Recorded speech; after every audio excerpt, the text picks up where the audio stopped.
welcome back to Pixels and Pints. Thank you, Tom. No, fuck it, we're leaving it in. If he wasn't going to do it, I was, so. Just to trip me up.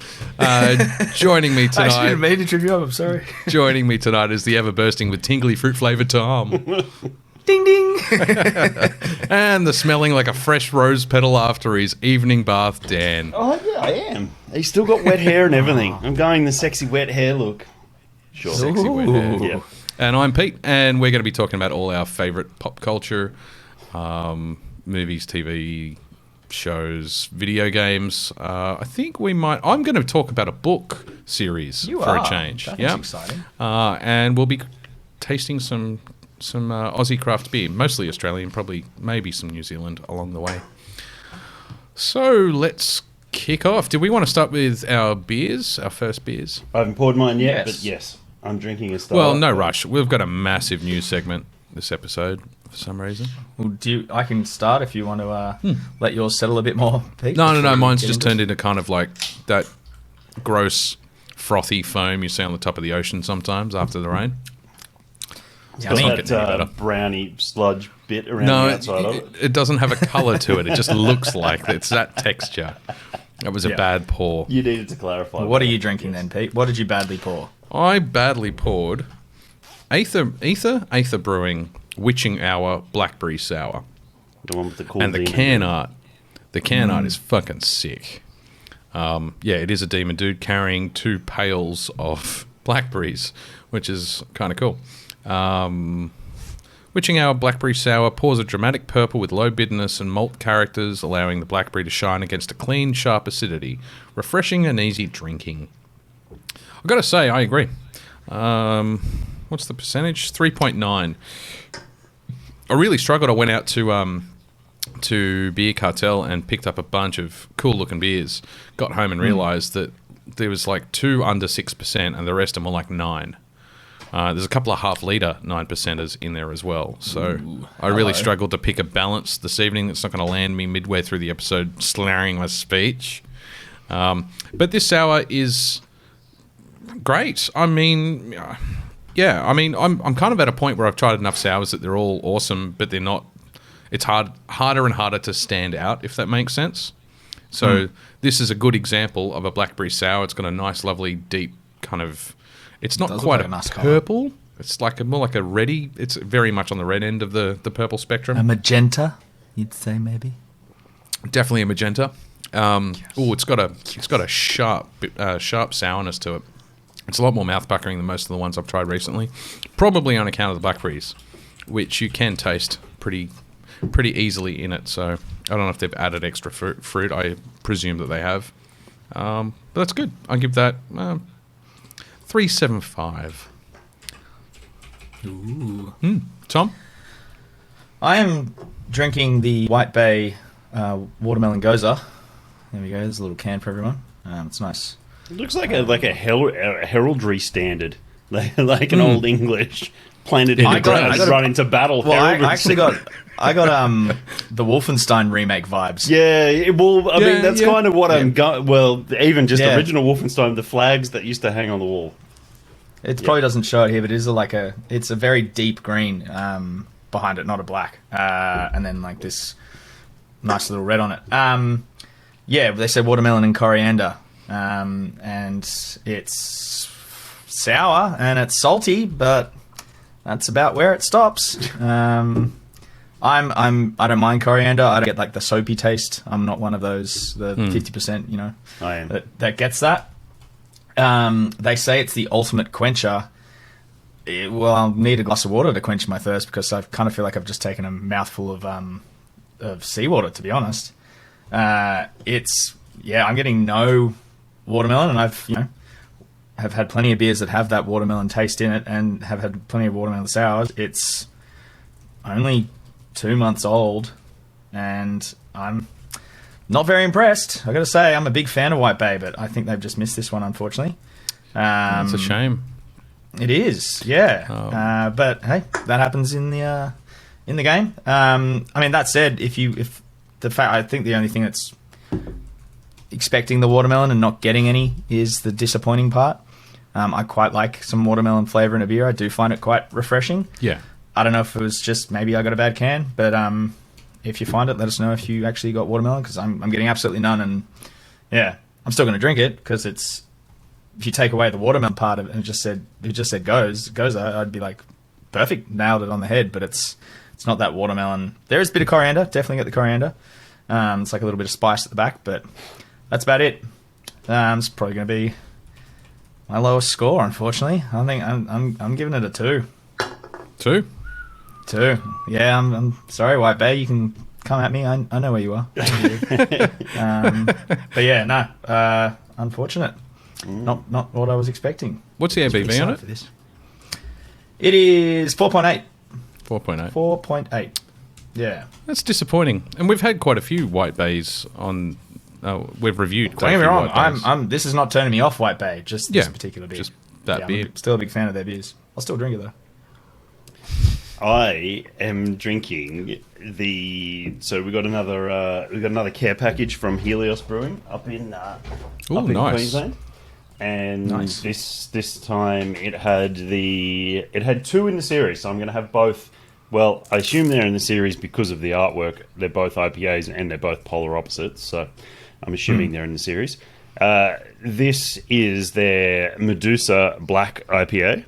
It's 7.5%, and it's got an awesome Gorgon on there, and like something that I very much appreciate when people design labels, and especially going on to metallic stock, is not putting a white layer behind some of it, so you get a metallic shine to certain elements. Yeah. So it's not going to pick up on camera, but the snakes are all metallic.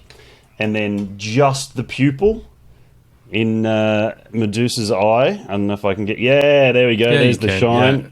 Yeah. There's glows. The shine. Just the little tiny... the Little Michael Bay the lens glint. flare there. it actually is the glint. Yeah, you're right. It's the glint, not the pupil itself. It's just a little tiny glint on Medusa's eye there. Nice. And it's a really awesomely solid black IPA. It's got roast barley in there, so you do get a little bit of that dark roasty coffee character to it, but it's got a really good IPA hit of it's got Citra, Galaxy, Mosaic and Amarillo in it, and you do get a really good rounded hop character, because most of those hops have similar characteristics but also can have quite polar opposites in there as well. So 3 Americans and 1 Australian hop in there. Really good hop character, and what I appreciate the most out of this is, god damn, it's got some good bitterness to it. It's got to be Nice. 45, 55 IBUs. It's solid. It's really, really nice, and an awesomely smooth bitterness. I'll just see if I can see if they have the IBUs on here. I don't think they do. But it's a good, strong whack of bitterness there, which I very, very much appreciate. I think the last time we recorded, I got a couple of IPAs that just had no bitters to them, and I was a bit sorry about disappointed. that. Yeah. Could say you were a bit bitter about that. I was very bitter about that. Oh, But it didn't help. It didn't help my bitterness that there was no bitterness. It's solid. It's fantastic. And the other one I have is their white IPA. So that'll be my next one. Yeah. What are you giving it out of? This definitely a 4. Definitely all day. More For black all day. IPAs. More black IPAs. Actually, you know what? Everybody yell it from your No, rooftops. I've already put it in. So Okay. you're locked in, buddy. Sorry. Call it 4. What was trying the to other black minimise IPA my- I had? I put in the chat. Oh, the Little Bang one. Yeah. Yeah. It's it's funny. They're both excellent black IPAs, but both very different, because this one definitely uses roast barley, so you're getting that chocolatey roasted coffee character, that dark cacao character come through from the roasted barley, and I would absolutely stake my fucking career on it that the Little Bang one had black malt in it, so you weren't getting that chocolate roast coffee character, you were getting more burnt characteristics. Yep. So both excellent black IPAs, but both quite different within their own style. Excellent job. Fantastic. Yeah, that's cool. It's nice. It's nice. And 7.5% to start the night too, Dan. It's optimistic, isn't it? I'm only doing. I've got to finish my starter beer as well, which is my Yuli's Negroni Pilsner. Mm-hmm. And I'm only having 3 beers on the show. 3. So it's I Fair gotta get up enough. early. Got to get up early. That's what he always says. And he has that third, and he's like, well, we're still talking. I might grab it. You're just a little fool. Well, Yeah. unless he does the rage quit like he did last episode. Fuck y'all, I'm out. And a rage quit was your fault, by the way. Because I pushed you over the edge about Batman being a trilogy. That's what pissed you off. No, I you didn't- said you said combined universe. Nah, that was me, actually. Oh, that was you. Was it? Oh, And one- we were one just of- reading. We were just reading news Yeah, reports, Dan. We're just the middlemen. Doesn't matter. Doesn't I wasn't matter. arguing for it. You were the messenger, and I chose to shoot the fucking messenger. All right. Okay, that's a war crime. That's a war crime. That's a smooth sliding segue into our news segment. Oh, dear. Oh, shit. We interrupt this broadcast with some breaking news from the front. So, in the news in the last couple of weeks, Ncuti Gatwa, The new Doctor. Yeah. is the new Doctor Who. So, he stars in the Netflix comedy series Sex Education, coming off the back of the first ever female Doctor, where we now have the first black Doctor, which I think is excellent.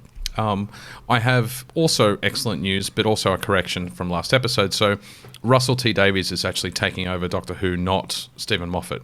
I mentioned in the last episode it was Stephen Moffat coming back. So Russell's the original. He's the guy that, burst into 2005 relaunch of Doctor Who, and he was responsible for all the Tenet episodes. So I'm really praying that he can restore some quality to that show. Yeah, good. Yeah.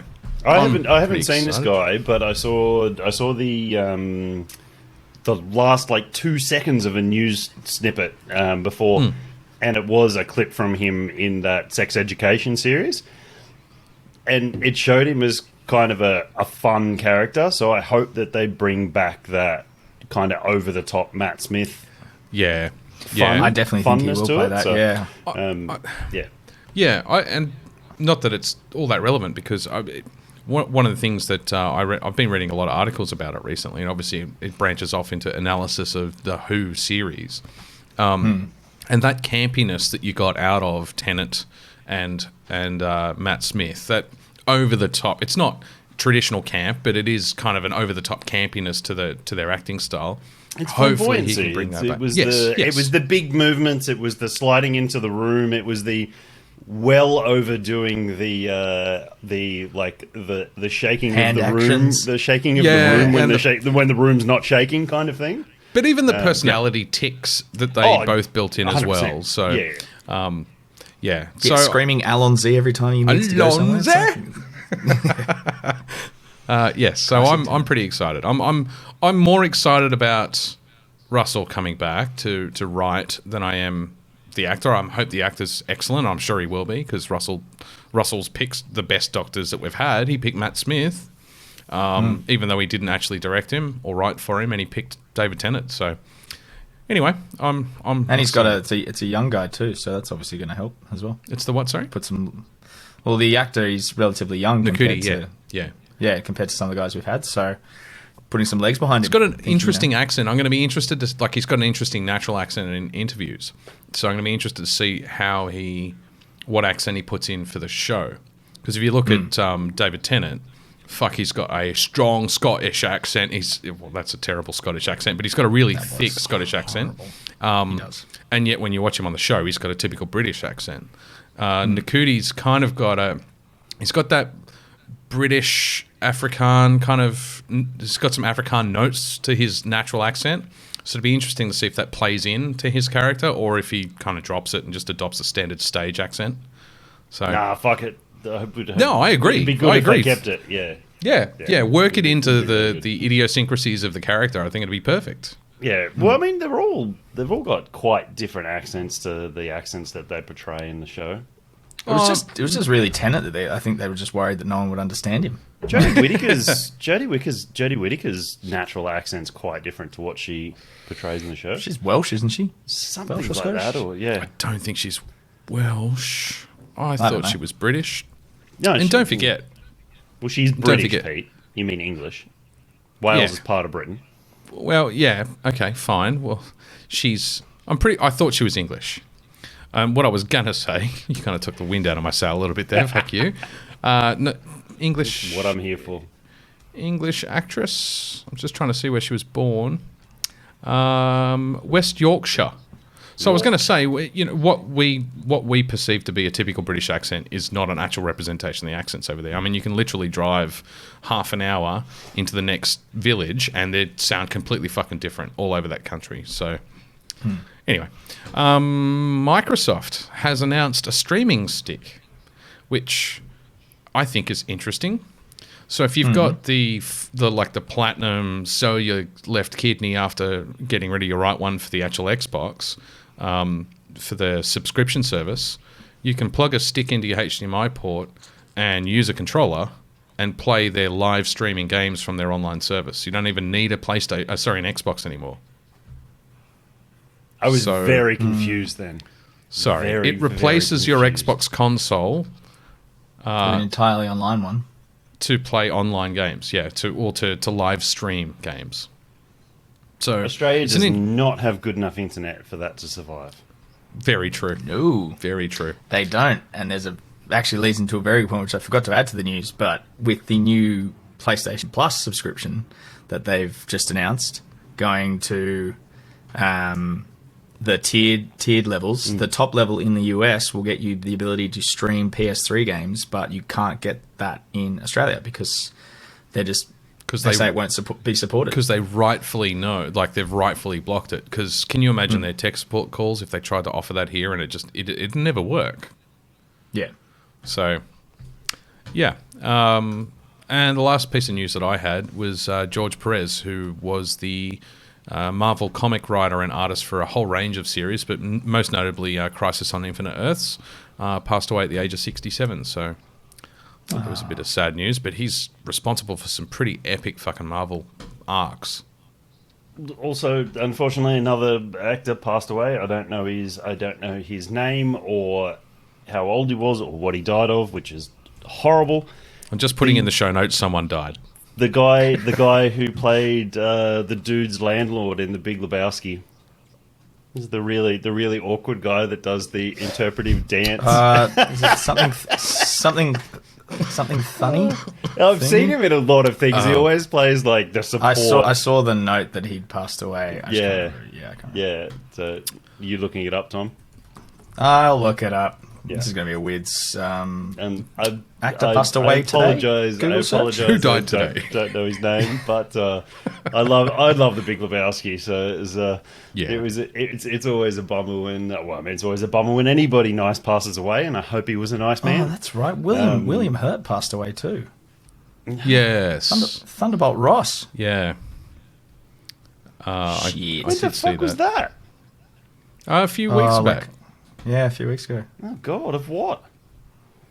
Natural age, causes. probably. Natural causes. Yeah, he was getting up there. That's a bummer. That's a bummer. We're never going to see him as the Red Hot. Yeah, I know. John That's Keller. a massive bummer. That was something they could have played on. Good actor. John Keller is the name of the actor from Big Lebowski, who died at 75. That's the one. There you go. That's the one. Over to your news, Tomo. Well, I mean, it doesn't affect me or probably either of you in any way, shape, or form. Not at all. But I found it interesting. But EA is dropping the FIFA name from its football/soccer franchise after the next 2023 edition. So they released the 23 edition a year early, obviously, going into the new season. Apparently, EA weren't very keen on paying $300 million that FIFA wanted. And FIFA didn't want to give them corrupt motherfuckers. But also, FIFA didn't want to give them exclusivity over like all the FIFA things, so they wanted to like do all the esports and all that kind of stuff. And so, after it's like 30 odd years, that's a pretty long partnership for gaming series. It is. I understand what you're saying, Dan, but they weren't just buying a logo to stick on the front of the box. They were buying the intellectual property or the right to use the names of all the real FIFA players, all the team jerseys and logos, colours. Yeah. Like, that's a lot of IP, man. FIFA's well known to be one of the most corrupt organisations on the planet. Oh, yes, but we're only... I'm very narrowly... It's not very far I'm very narrowly talking about the game. Don't try and paint them as the fucking good guys in this thing. I'm not. I'm not at all. Don't say they're well within their rights to charge someone $300 million. You got to wonder how much EA makes out of the game each time they pay that, though. Like, I mean, just we're all couch fucking critics, really. Anyway, the EA will continue to make a soccer game. Innocent fuckers either, anyway. No. Anyway. No. Yeah.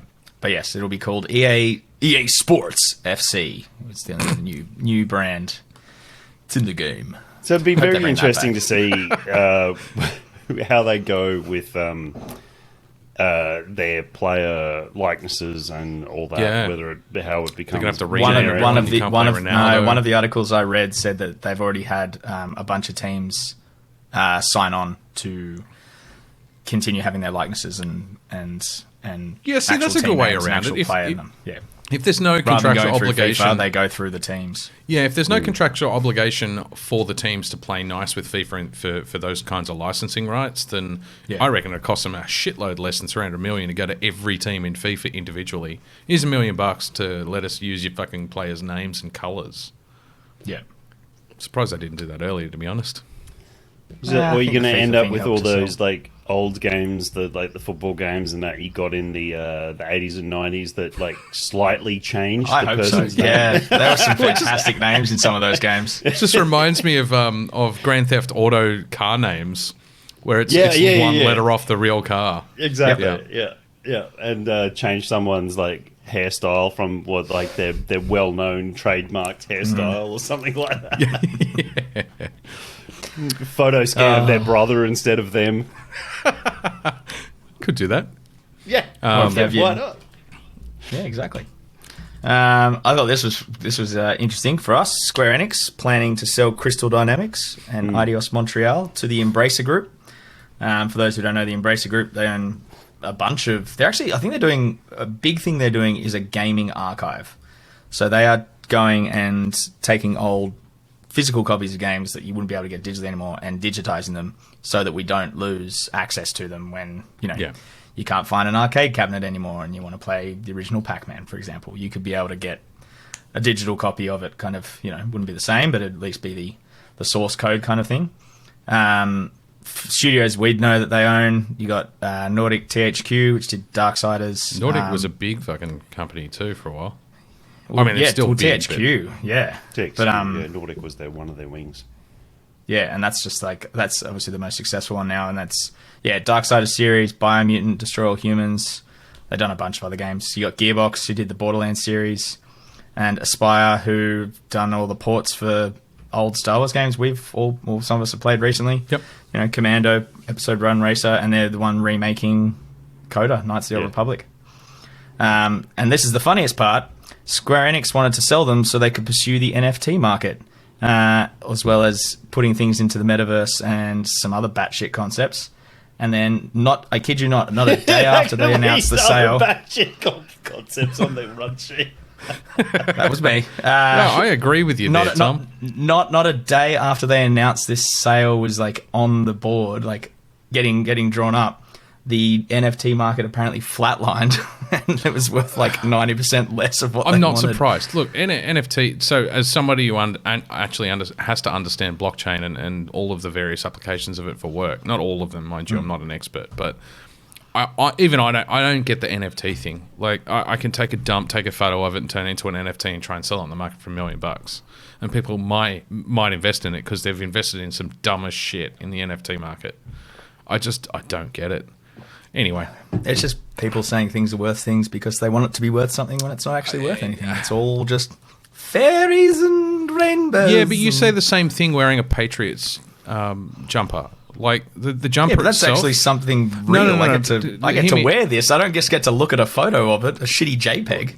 you get to wear the sneakers whether they've got the Nike swish on the side or they don't, right? But you're going to pay $200 if they've got Nike swish on it, and you're going to pay $3 to some poor kid in another country to make the shoe. It's branding. It's about synthetic value. We're surrounded by synthetic value. So the argument for NFT is, yes, it's 100% synthetic, but they're trying to create markets of synthetic value, and sooner or later they will. It's just I just don't get this whole idea of these fucking monkey cartoons selling for $1 million each because they're exclusive. Like it's dumb. There's better things for us to be spending money on. We got a world falling apart around us, and we're spending $1 million on a picture of a gorilla.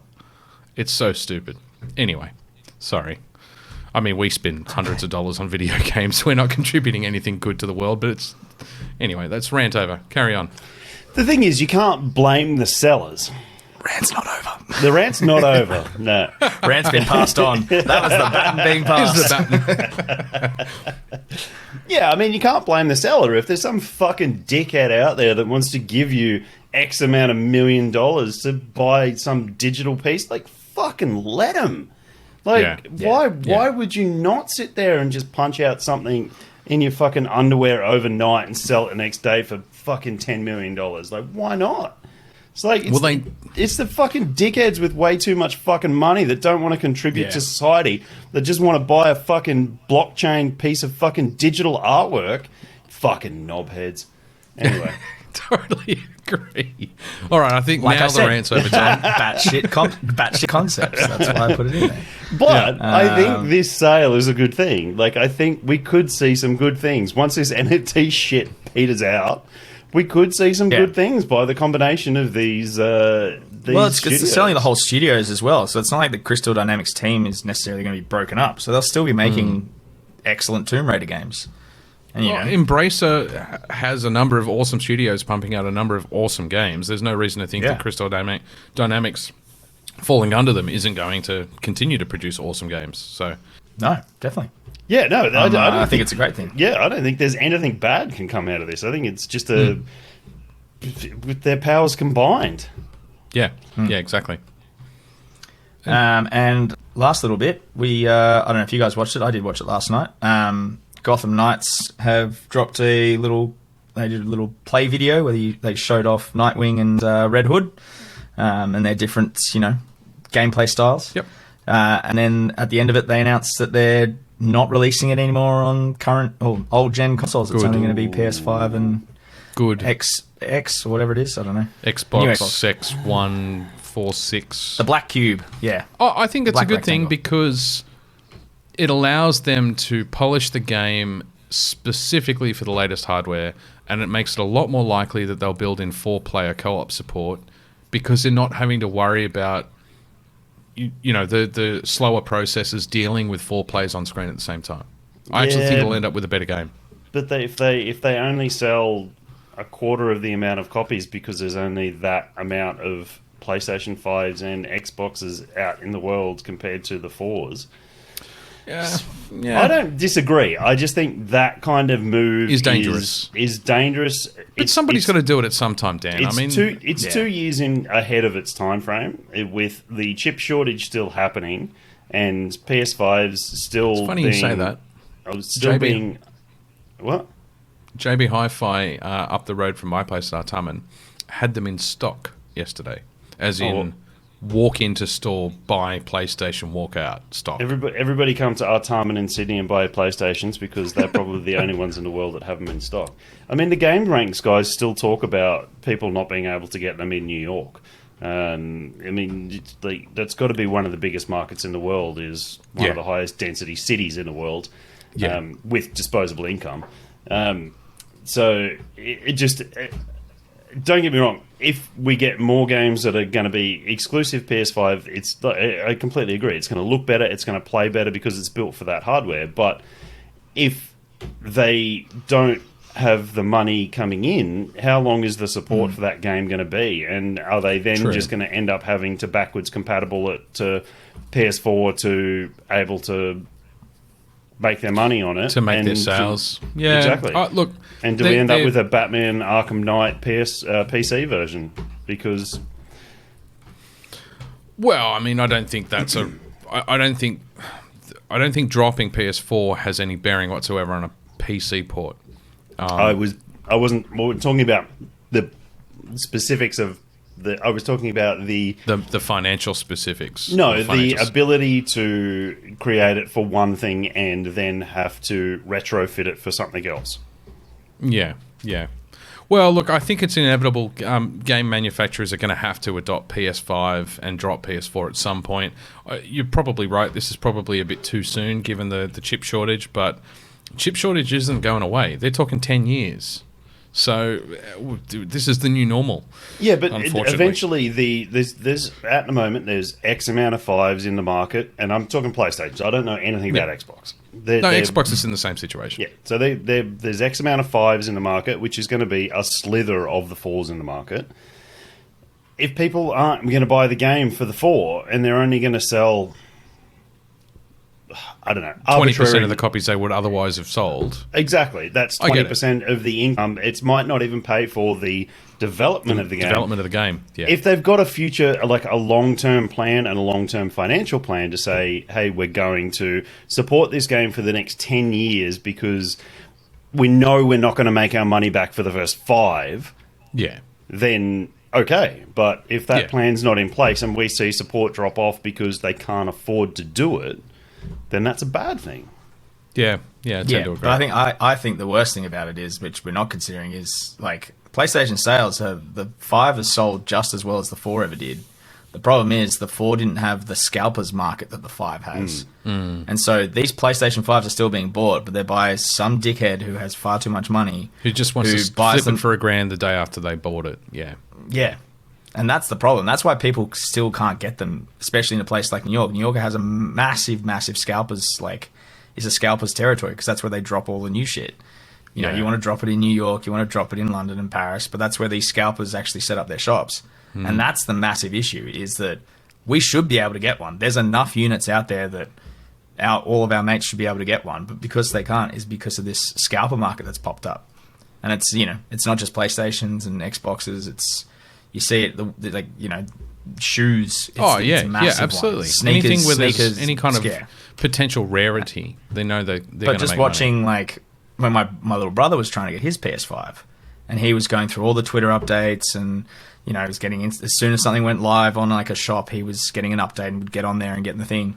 But some scalpers developed some bot to go in, and it snaps up before he can even load up the page. Look, that's in fairness to... So in fairness to JB and EB, they have implemented, for the first time ever, they've implemented anti-scalper systems in an attempt to stop that. You can only buy one, you can only pre-order one, or you can only buy one online, and you have to present to the store with ID. And they're keeping a national database, so you can't walk into one JB, buy one, and then walk into the next JB and buy one. It's fucking ridiculous that they even have to do that. I agree. I agree. I don't disagree at all. But at least they're not responsible for the problem. But at least they're trying to be a part of the solution. So I kind of give them their due there. Are we on second beer? Because I have to duck away to get one. I've got to go and get mine too. Yep. So do you want to go and grab yours? Do you want to take a 60-second break, or do you want to just keep talking? Tom's cracking his, so you grab yours. I'll talk. Tom will... Bye. The beer. It's been cracked. Welcome, everybody. What do you got? I am going to be drinking the Hobart Brewing Co. From Hobart, funnily enough.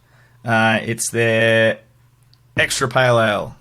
I'm pretty sure it's a updated version of one of their core beers. I had it a few years ago, and it was a little lighter than this bad boy. But it's got a nice, lovely golden character to it. And see, that's what I like when you get something, you get a product that is in some way mimicking the color on the can. Yeah, it's got that slight orange hue to it. Yeah. Nice taste. It does. It sits in, and I'll probably write this in for Pete. It sits at 5.6%. And it's not, I wouldn't say it's, super crushable or anything. It's more of that American pale style. You can maybe have, 3 or 4 of them before you start going, I might need a glass of water or something to pair with this, or at least some chippies from the bar. But it's a solid beer, nice malt backbone, and the hops are shining through. So I think this one's super fresh. I was gifted this by the Dave's Tours guys. It is about 2 months old. Actually, exactly 2 months old. And all it says on the bottom is more malt, more hops. Good on them. It's a nice little brewery, that too. We were lucky enough when we went down there to Tassie for a trip and went to the brewery. They were having a blues and barbecue festival at the same time, and it was like, yeah, I can do this. Nice, perfect, yeah. That's a fucking great Sunday afternoon. I don't know when you were there, but we were on holidays. Actually, I think it was a Saturday, but yeah, Saturday we were on holidays. Didn't matter what fucking day it was. I love those kind of random. Sorry, Tom. I was going to say a little bit of sad news from Tassie I saw overnight. And you went to Cradle Mountain, didn't you, Pete? I did. I have too. The tavern that was the Cradle Mountain Tavern exploded. Oh, what the fuck? Yeah, I saw on the ABC News there was a massive fire, and they obviously had some gas tanks out the back, and it's completely gone. Oh shit! No one was hurt. They reckon it was no. They got everyone out of the accommodation. It was like 2 a.m. in the morning kind of thing. No wombats were killed in the blowing. Don't know. But yeah, they reckon it was the patamelons you got to worry about, electrical fire that caused it, just a fault, like completely accidental. No, nothing could have. Yeah, because I saw a video of it, and it's just a smouldering crater. 10-meter high flames. Apparently, that's hardcore. When we did Cradle Mountain, we went to the tavern for dinner, and it was. I think we went in winter, so it sort of got dark early, and it was beautiful and cold. And just on the sunset, we went for a walk just around the hotel area there. We didn't stay there; we were staying up the road. And yeah, just the fucking wombats walking around out in the car park. There was like 10 cars in the car park. That's literally Emma's dream. She loves wombats. She would lose her shit. So we did the night tour through up to. You kind of go to the edge of the Dove Lake Walk. Where the buses drop, but he's in a 4-wheel drive at night time with spotting lights, and you hang out the window and patamelons and those marsupial predator things that I can't remember what they're called for the life of me, but they're very rare to see apparently, and shitloads of wombats, shitloads. You couldn't throw a rock without hitting a wombat at night, mate. Yeah. So we did a similar thing, Pete. We went up. I think we were telling you go to the evening Tasmanian Devil feed at the Tassie Devil Sanctuary, which is just up the road from the Cradle Mountain Tavern, and so we did that. So by the time we left there, it was like 10 o'clock. And we only had a 10-minute drive back up the main road to where we were staying, the Airbnb where we were staying, and we drove so fucking slow because there was so much wildlife. We were the only that's car. all of Tassie. That's all of Tasmania. You can't fucking drive anywhere at dawn or dusk. Yeah. If any, we have the international listeners we have. If you ever want to come to Australia and experience what Australia would have been before our parasitic life form took over most of it, go to this part of Tasmania and go to be honest, go to any part of Tasmania. It's freaking amazing. It's Tasmania's like one of the untouched areas of Australia. It's Cradle Mountain's amazing. The Gordon River Valley, Gordon River cruise was spectacular. It's the largest heritage listed bushland in the world. It's got a uniquely native species of tree to it that doesn't grow anywhere else on planet Earth, and the wood was highly sought after to the point where they almost rendered it extinct. So yeah, anyway, we're way off. We're not a travel show, but go to Tasmania. And if you want to go and see a wall of plaster vaginas, go to Mona. Yes. So many people don't realise until I point this out. I'm going to point it out just quickly before you go, Dan.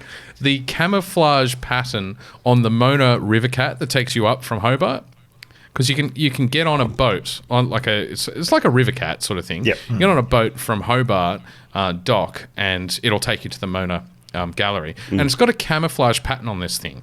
It's like a catamaran. It's actually girls on poles. Okay. So sounds like Mona. Yeah. Anyway, go get your third beer. Second beer, rather. Second beer. I'll talk about mine. And Tom, you're going to need to type yours into the show notes. Yes, I missed it. I did say that. I would. So I am drinking. I almost bought. What was that noise? Oh, I had to remember what I was doing. Typing in your beer. Bacchus Brewing. Yes. White chocolate and raspberry Pilsner.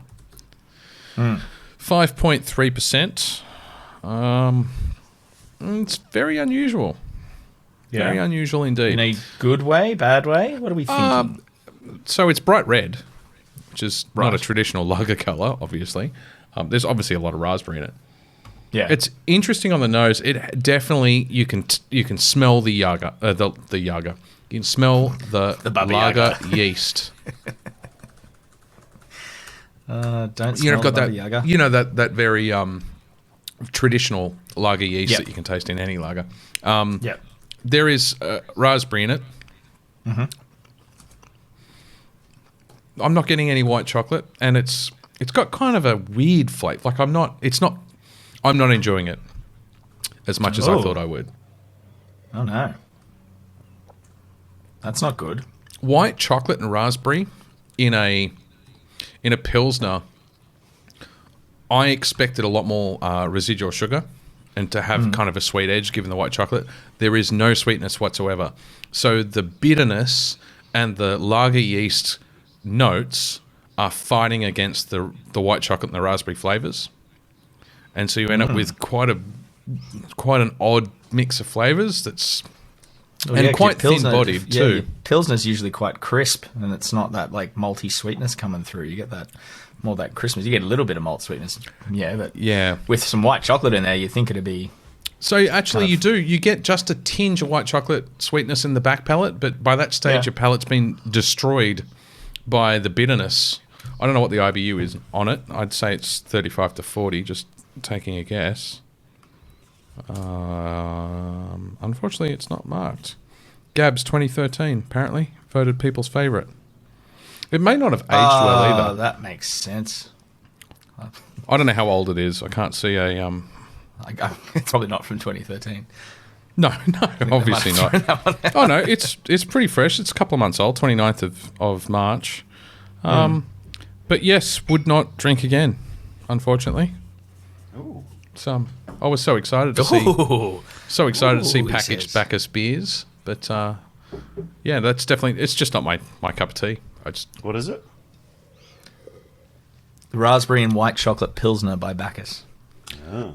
And I was just saying, I was expecting, and it might change while it warms up, to be honest. I was expecting white chocolate to have a residual sugar, and raspberry can go either way. It can either go tart or it can go sweet. But the overpowering flavour note you get is just an upfront Pilsner yeast with a shit ton of bitterness. And it fights against the white chocolate and the raspberry. Yeah, it just doesn't mix well in the palate It's out of for me. balance. Yeah, exactly. That's exactly It's what all it is. about balancing the force. Yes. So I will give that a 2.5. Oh, I thought I was harsh. Oh yeah, well you were pretty brutal with a 2, but I don't want to give him a 2. That feels too harsh. Anyway, I could have gone lower. You want me to go lower? I'll go lower. it wasn't a Say the dare, word. mate. What have you got there, Dan? I have the opposite to what I just had, which was the white Medusa. So I had normally I wouldn't have done the Black IPA first, but I felt like it was within continuity of their branding that I have the Black IPA first. So I would have had the Black IPA after I had the White IPA, but the Black IPA was the Medusa IPA, and this one is the Perseus. Oh, too much light. So it's the Perseus. It's the Perseus IPA where he's decapitated Medusa, and the both. Hence, there's definitely an order to drinking this. Exactly. Yes. Exactly. Yeah. So there's the metallic shine in. I'm not going to be able to see it. Metallic shine in Perseus' sword. Both Perseus and the Gorgon head have the shiny eyes. Let's see if I can just glint the light. Nah, not going to be. Oh, there we go. We've got a Medusa glowy eyes. This Folks at so home might be able to fucking see it. reminds me of the original Clash of the Titans movie. Like this, just the glowing eyes of I fucking love that movie, man, with the really dodgy stop motion skeletons and shit. It's not dodgy. Like that guy, the guy that did that and Jason of the Argonauts, that stop motion, was the fucking master of stop motion. I should know his goddamn name, but I don't. It's only dodgy in terms of today's fucking, perfect, undetectable CGI. Oh, but the thing is, and sorry, this is a massive nerd We wouldn't hole have to a go down. Star Wars if we didn't have him doing stop motion. No. But if you watch that Jason and the Argonauts where they fight the live action guys fight the stop motion skeletons, Yep. you think about how much that would have taken, how much planning that would have had to taken on everybody's behalf to integrate those stop motion miniatures into that live action. Those Even actors just swinging a sword and stopping it when you pretend or you visualize you've struck another sword in opposing force. so You're swinging in the air and then stopping. There's one point in that where a skeleton comes to a wall and he kind of, the momentum of him going out and looking out past the wall is like a proper person going out and stopping, looking past the wall and then coming back. And it's just the beauty of that scene. And I love Clash of the Titans. It was one of my favorite movies when I was growing up. I remember watching it in the 80s when I had the chicken pox. And so it is burned into my memory, and I watched it so often after that. But you wouldn't have had AT-AT and AT-ST walkers in Star Wars if not for the way that they had crafted that perfected that art, rather. My comment was probably now more about the acting and the rest of the movie around Clash of the Titans rather than the quality special of the effects stop motion. of Exactly. Yeah. It's a fantastic classic Well, movie. I mean, it still applies if you think about, you see those behind the scenes things of, from Endgame of them fighting the big Thanos purple floaty head that they had on a stick. It's yeah. like they had to perfect that. It's That's perfected choreographed, but make no mistake, mate, those CGI guys have a full-blown model. If the but I'm actor talking misses about their mark, then the CGI guy will make sure he hits his mark. They wouldn't have thought of doing that if it hadn't been for that. True. That's what I'm referring to. Yeah. Sorry, Dan. What was the ABV on that? It was 7%. Jeez, we get carried away sometimes. And what did you think of the beer? You didn't describe the... It's flavors. It's far creamier than what I expected it to be. Because it's a white IPA, and it talks about banana esters. So I expected like a Belgian yeast kind of thing, which I actually do think it was a Belgian yeast. I think this has Sabro in it. The old enemy Sabro. Yes, my old nemesis. It's clean, and I appreciate what it is. It's just that hop character is not for me. Fair enough. I like the beer, and I really like the idea of the style of the beer. But So what I was just on... sorry, before I interrupt you with a question about styles, out of 5? It's super clean. It's well made. You know what? It's got a good whack of bitterness there. Not as much bitterness as the black IPA. The hop character is really coming through, and I would once again stake my career that's got some Sabro in it. It doesn't actually say on the can this one whether it does or not. I think it's a solid 3.75. It's a really good white IPA. I also love the fact that you've started embracing the quarter points. Because if I give you down a a bit, range, you're you're going to give it a quarter point anyway. So Yes, I will. Absolutely true. So what makes it a white IPA? Is it just the malt is a blonde malt? Or not a blonde malt, but like a light malt? What distinguishes an IPA from a white IPA? Yeah, so I'm not sure there's actually a style guideline for white IPA. From my understanding of a white IPA, I've made a couple for customers. They go down that Hogarden route where they use a Belgian yeast to give it yeasty Belgian-y esters. So Yep. sort of those wheat beer, banana-y, clovey esters. It is a BJCP. There is a white IPA. 21B specialty IPA, white IPA. Sorry? I've got the 21B, BJCP you've got it there. So I would say something like coriander and maybe orange peel in there as well would be going into a white IPA, as well as really the less dank, resinous hops and more on that deeper, that'd be more fruity about characters. That'd be more about balancing, wouldn't it? So I'm just reading, and you're describing what I'm reading in the background because it aligns perfectly. It's an American IPA, which are kind of those, what you just talked about, being selective about your hops, mashed against a wheat-based Belgian wit, which is kind of that, gives it that, the whiteness, if you like. Yep. It's a wheat beer. It's a wheat beer hopped like an IPA. Yeah. That's really interesting. I do know what I'm talking There you go, about James. from time to time. Well, we never doubted you. It's just... Oh, I did. No, I entirely did. When he didn't know it was 21B and the BJCP, I sincerely doubted him. I was like, come on. Fuck me, Dad. Jesus. All right, so let's just do some quick reviews because there's been some stuff we've seen recently that that has come out we should quickly talk about. Has anyone else seen Uncharted? Nope. This was definitely my question. This was going to be one of my limited contributions to the Discord channel. Has anybody watched Uncharted? Because it keeps, every time I put the... I have.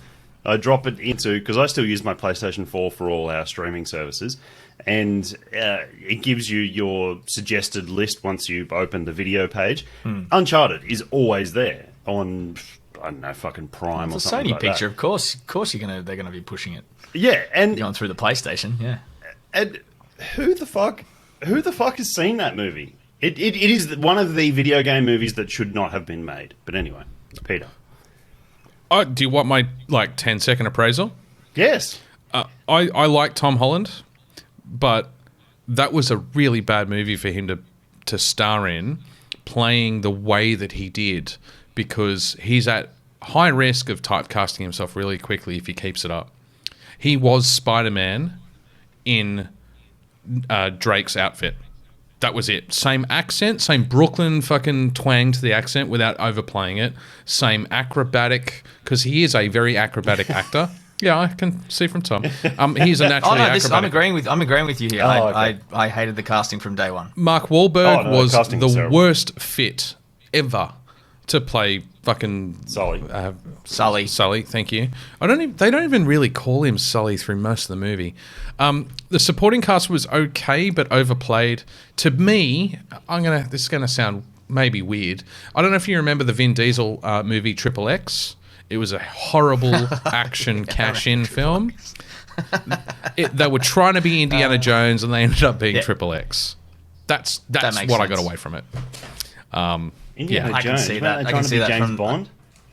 No. Uncharted. It's Indiana Uncharted. Jones. You mean Uncharted? Yeah, Uncharted was. So I thought you were talking about Triple X. Yeah. No, and I got some pangs at the start that, this could be a good adventure film. It's been a while since I've seen a good adventure movie. The likes of, Indiana Jones and all the stuff we grew up with. And it delivered for the first 15, 20 minutes when they went through a certain sequence in Spain, in Barcelona. But after that, the movie was just a fucking tragic abortion of an action film, frankly. Yeah, right. I will watch it, but I'm going to wait till it's on a free streaming service. Yeah, don't pay for it. I made that mistake. Don't pay for it. Didn't agree with the casting from day one. I like Tom Holland as much as the next bloke, but he's not no the right Nathan guy. Drake. Yeah, I agree. No. I agree. No. Neither of them had the voice for it. Neither of them had the chops for Mark it. Wahlberg's so young for a Sully. Sully's like... And he didn't even in his play late Sully. 50s, Let's to be clear, He played Mark Wahlberg? It's not only that he doesn't look like him. Spot on. He played Mark Wahlberg straight out of. He walked off the set from The Patriot, where they just tied up the Boston bomber, or they cleaned that up, and then straight into the set for this. There was just one of my favorite Mark Wahlberg jokes is just like, it's like a thing, like a casting agent. Hey, we're making a movie about cops in Boston. It's just him speed running, just like, gotta get there first.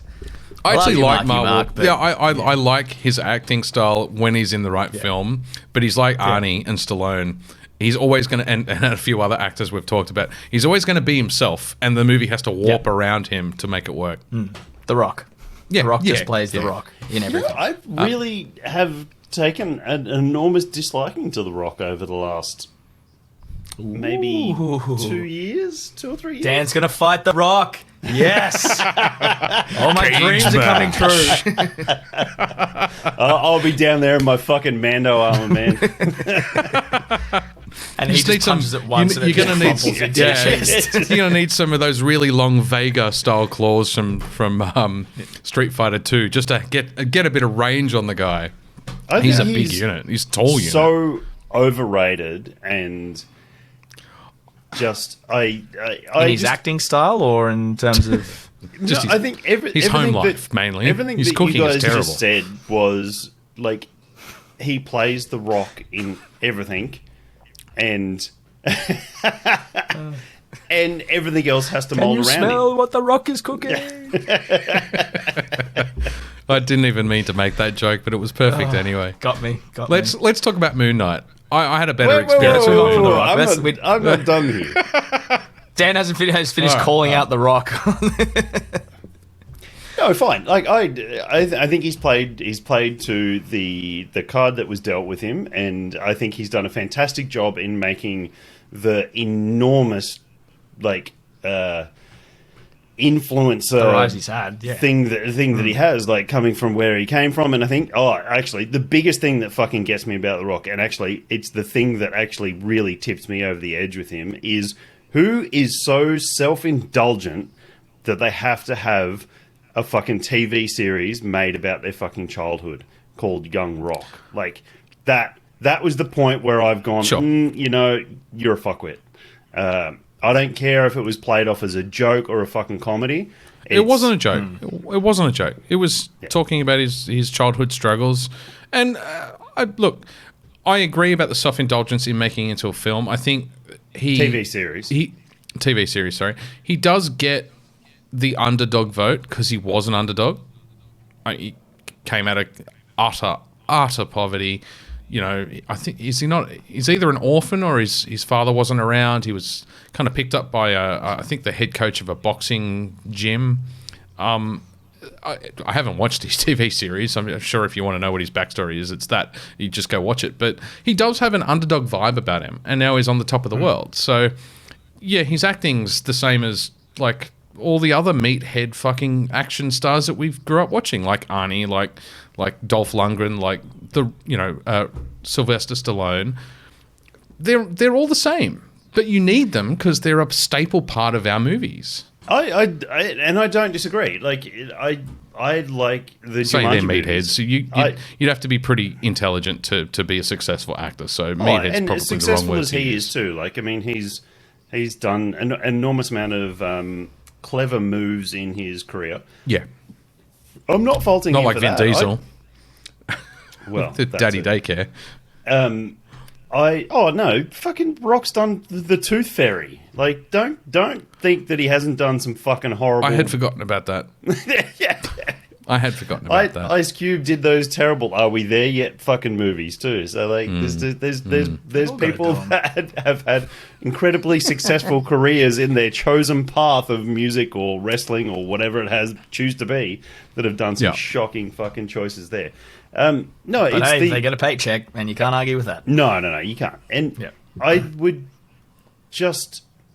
And I know Arnie's to that point now where he just takes the piss of everything that he's done previous. Like his Terminator character in Dark Fate being the fucking the curtain interior decorator person. Like, I think we should be past that. We should be past that with someone like The Rock. The Rock should have been our Arnie, but he wasn't. He just ended up being the same person again and again and again and again. Like, there should have been someone who stepped in and said, don't be The Rock in this one. Be the fucking character that's written. Act actually. That's exactly it. That's where I was getting from. And I will pay you a money to stare the Rock in the eye and tell him to act. I will pay you a money. I'm not saying how much money, but I will pay you a money because I sure as shit wouldn't do it. He would laugh. I'm like, you're doing great. You're doing great. He probably would. Fucking laugh. You keep doing you. He would absolutely laugh. But then just fold you into a cube and throw you away. I don't know. I saw. He wouldn't even bother doing that. I mean, he's not like that though. If you've seen any of his interviews, if you've seen some of his, he did a really funny thing with Danny DeVito. They were chilling in a hotel for, I think they were offset from a film they were recording, and they found out there was a wedding reception going on in one of the penthouse suites in the hotel. So they just invited themselves to the fucking wedding reception. And so it was Danny DeVito and The Rock came in and just sung songs with them and just partied with them, let them take a bunch of selfies, signed some shit and left. So he's obviously a cool, pretty down-to-earth guy, which is common for someone who's come from nothing. Of being a bad person or not having a personality. I was supporting what you said about he'd probably just laugh. Because that seems to be the kind of dude that he is. I think a big test will see how he plays Black Adam. I think he'll be himself. Oh yes, okay. Let's fucking call that. I will reserve any more judgment of The Rock until we see Black Adam. Because if that character is just The Rock in Black Adam, wait a minute, let me try that again. The Rock dressed as Black Adam. Yes. If that is all we get, and if that is the humor, and if that is just written, that character is rewritten around it being played by The Rock. That'll be fucking annoying.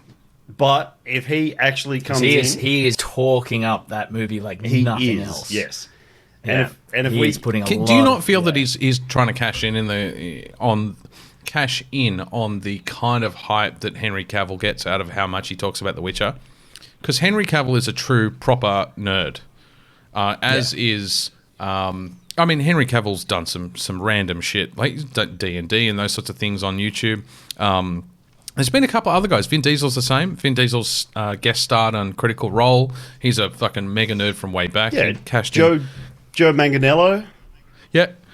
Do you think maybe The Rock's just kind of trying to get in on that hype? I'm sure he grew up on comic books. We'll see. We'll see. But that's the thing. It's for him. It's all about Black Adam. So it may be that's his dream role is that he always wanted to bring Black Adam to screen, and he's doing it.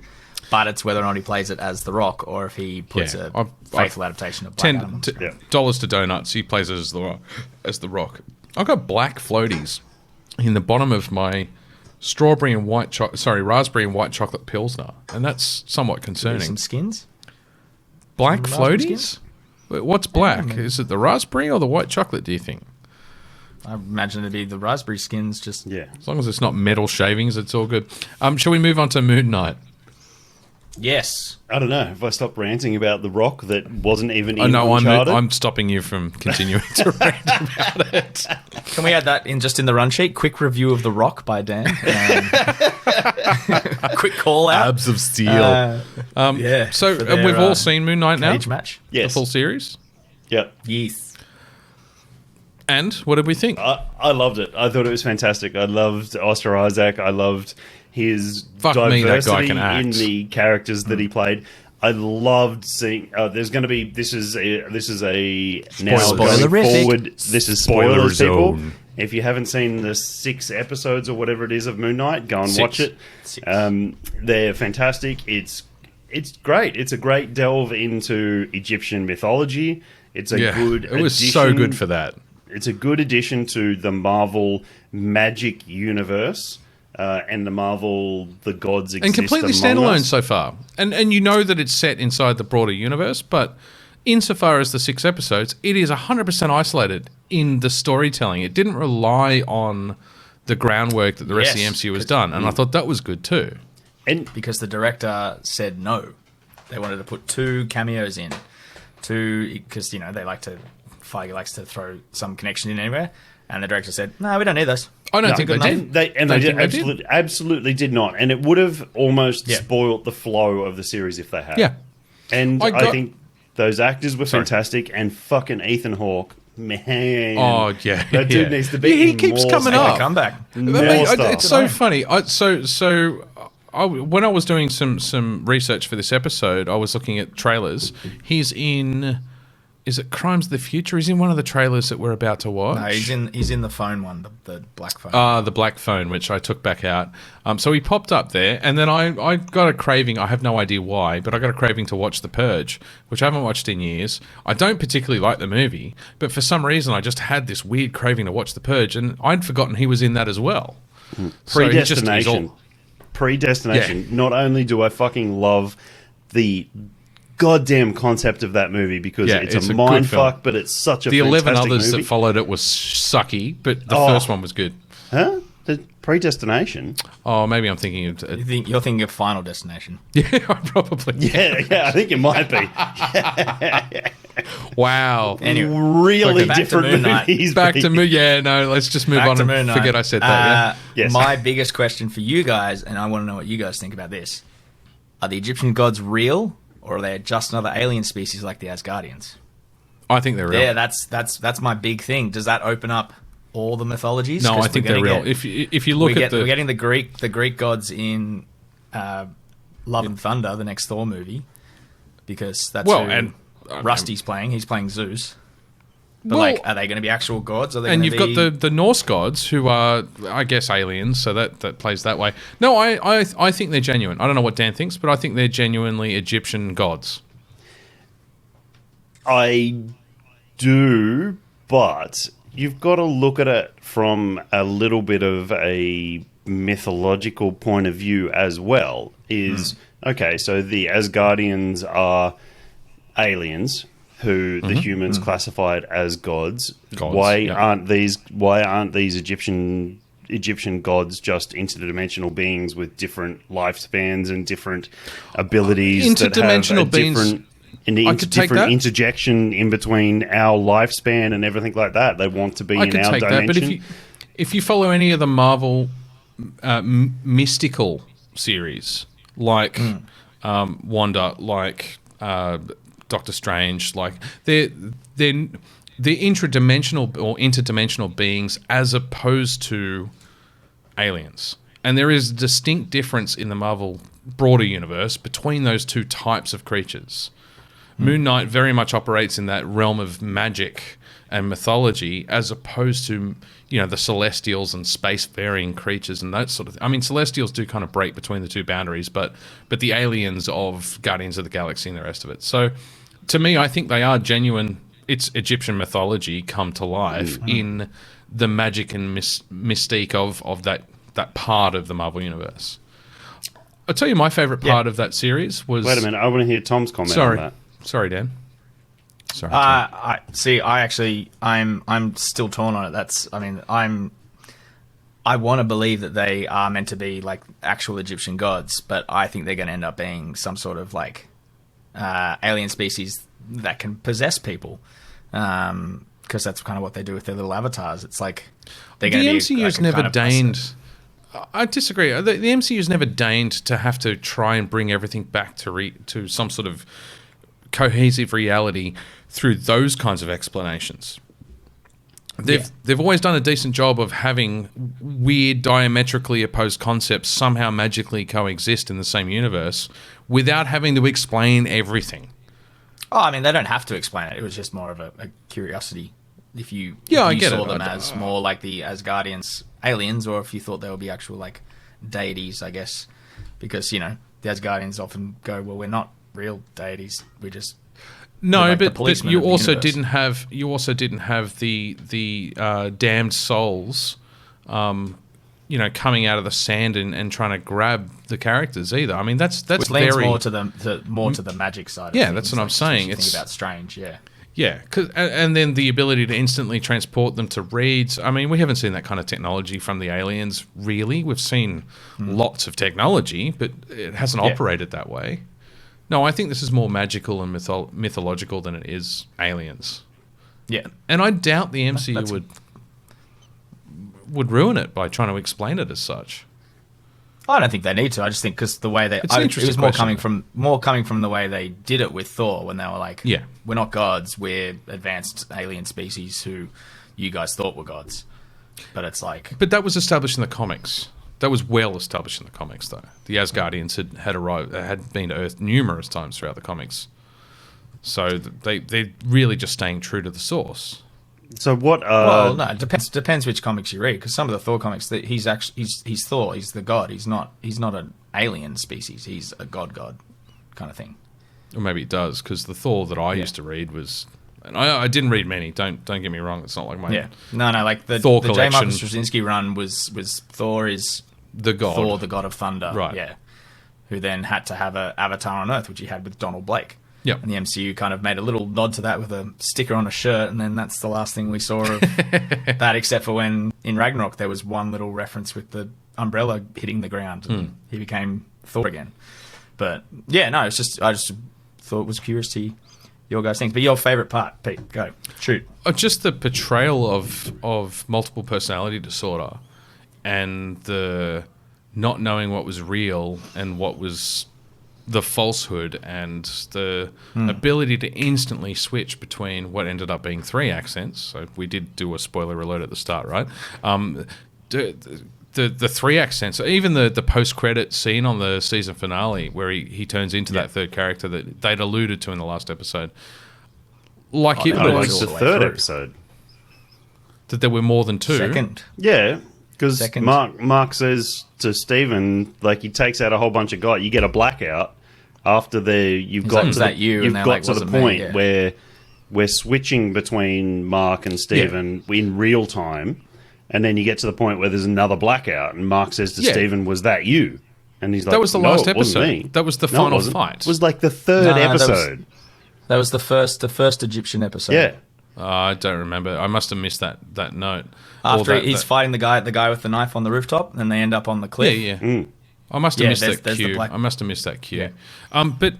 But it wasn't just the portrayal. It wasn't just the acting. That cinematic experience, Pete, when you're in the cinema and you're not on your phone and on Tinder and all those sort of things. Did you watch Moon Knight at the fucking cinemas? Yeah, turn your phone off. Didn't think so. I wasn't distracted. I just didn't see it. Oh, you weren't children. distracted. Now, so children. That major plot point that was in the third episode, you weren't distracted and you completely missed it.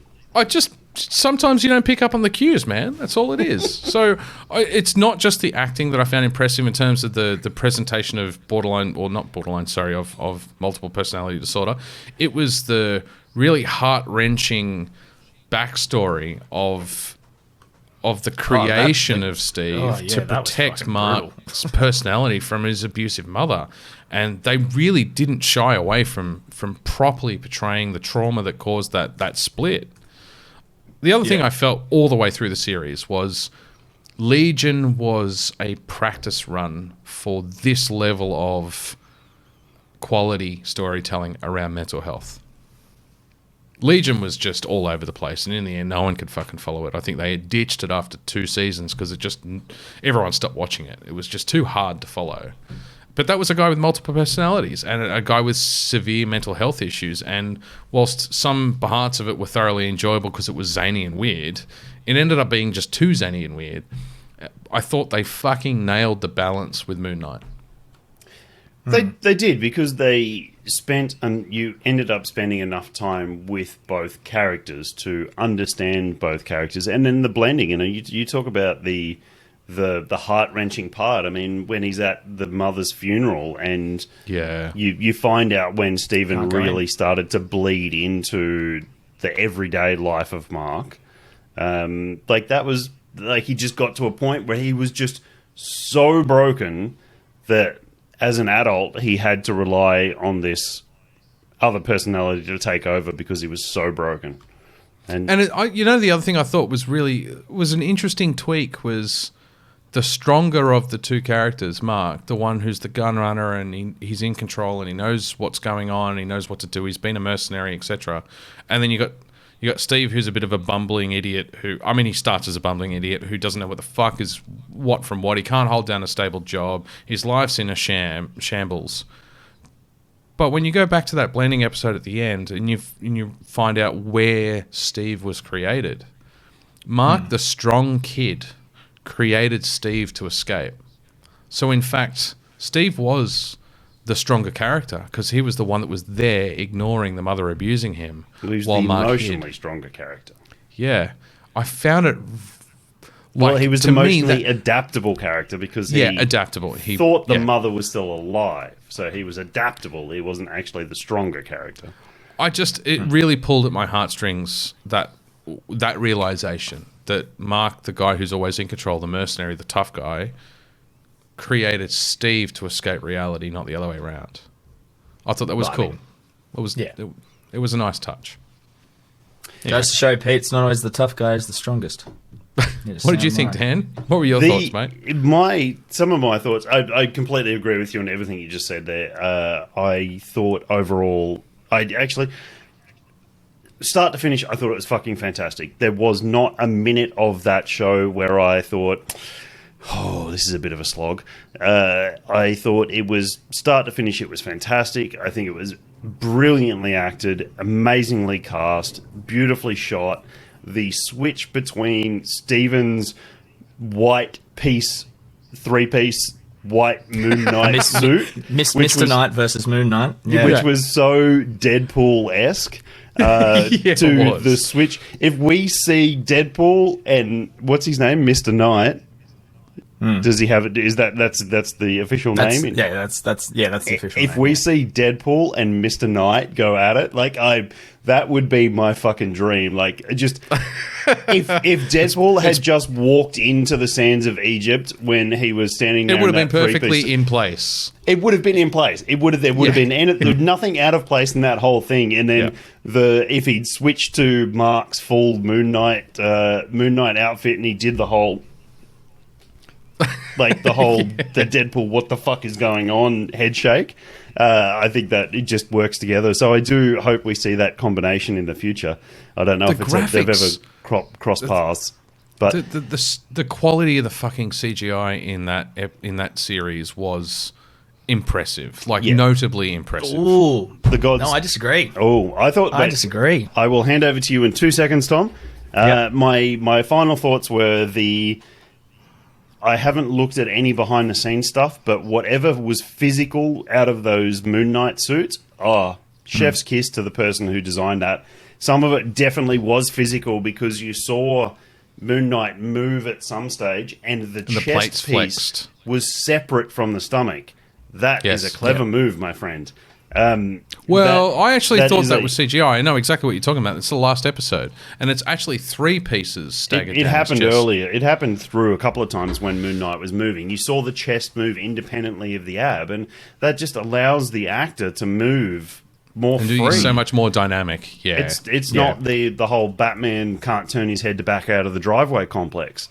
It's the freeing them up to move how they need to move in a physical suit. So I think it's fantastic. So over to you, Thomas.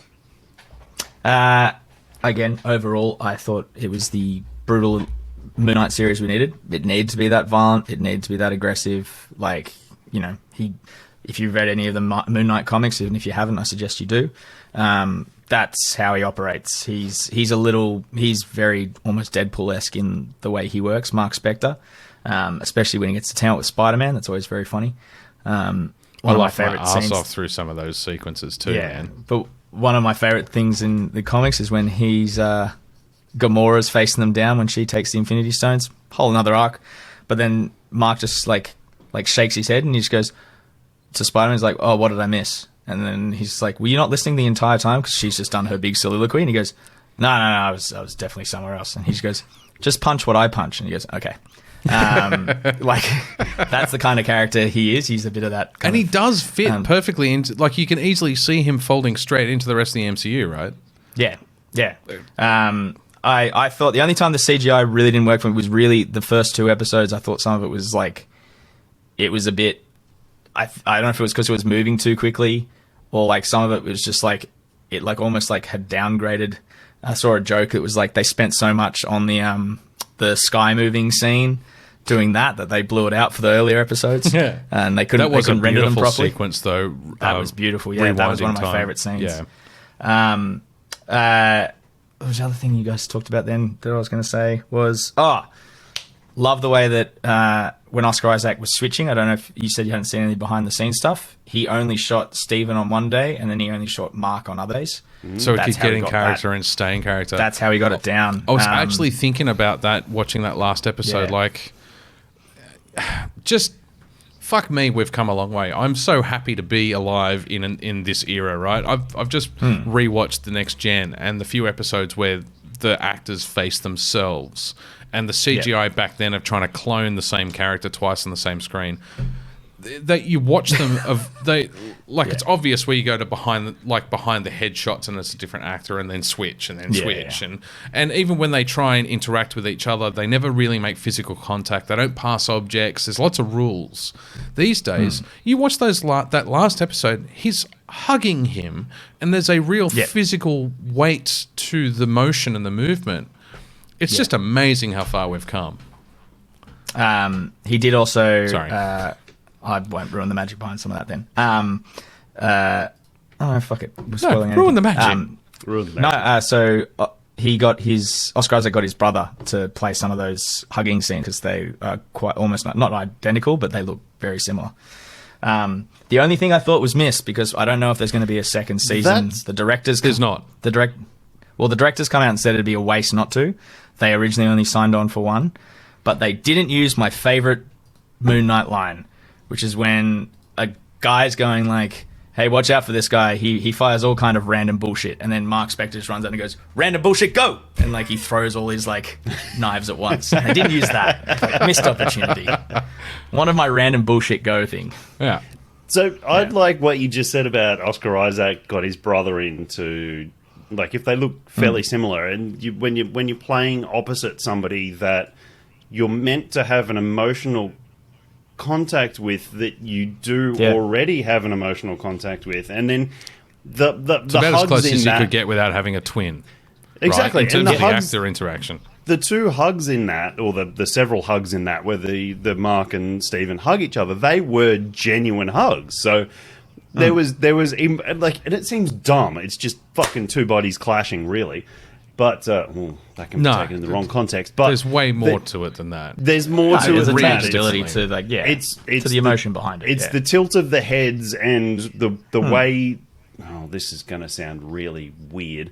But it's the way the bodies form together when they hug each other. There was genuine love there between the characters and the actors that were doing that. So, and you know the funny thing is, unless you actively gave it thought, you wouldn't notice the why. But if it was missing, if the chemistry was missing, you'd absolutely notice it straight away. Yeah. 100%. It would be two people that were coming together that didn't want to be that close to each other. Yeah, it just look awkward. We're so good at tell. recognizing micro expressions and unconscious body language that you feel things more when they're missing than when the content matches the emotionality of the scene. I got a bit teary in some of those in the final episode with the whole explanation. Sorry, it might be the penultimate episode about the explanation when he's in the asylum and the explanation of the childhood. They were just acted so fucking well. So I know we're gushing over it, but a massive significance they put that asylum bit in as well. That's a massive Moon Knight run that they did, and the fact they brought that to life was super cool. And it didn't dwell too long on it? Yeah. No. It was a perfect amount of time. Yeah. Can I throw one more thing in? Layla. Yeah. I've got Layla. two more. Layla. Fucking awesome, One was man. Layla. The fact that she got to be the avatar of the hippopotamus chick.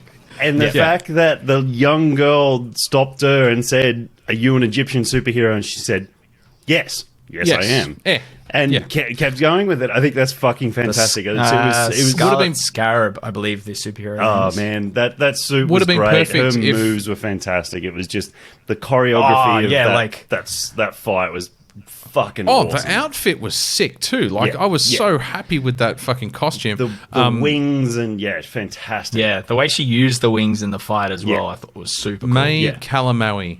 And she was. Yeah, anyway, I was going to say she was talking proper Arabic, but that was kind of obvious. She got that sequence where she was playing the two personalities under pressure in the hallway of the Egyptian ruin. Yeah. Perfect. From kind of collapsing and fucking what the fuck's going on to, oh, hi, I haven't given you my costume yet. Like, her acting, she only got that one sequence to show it off, but fuck me, did she nail it. Next to the monster of Oscar Isaac's acting, who had been nailing it for the whole series. For her to stand up to that in the same quality, in the same light, for that one sequence, I was really impressed. But next to the monster is the wrong term, but the big personality that is Oscar Isaac as well. Like, and he's now in the last few years a household.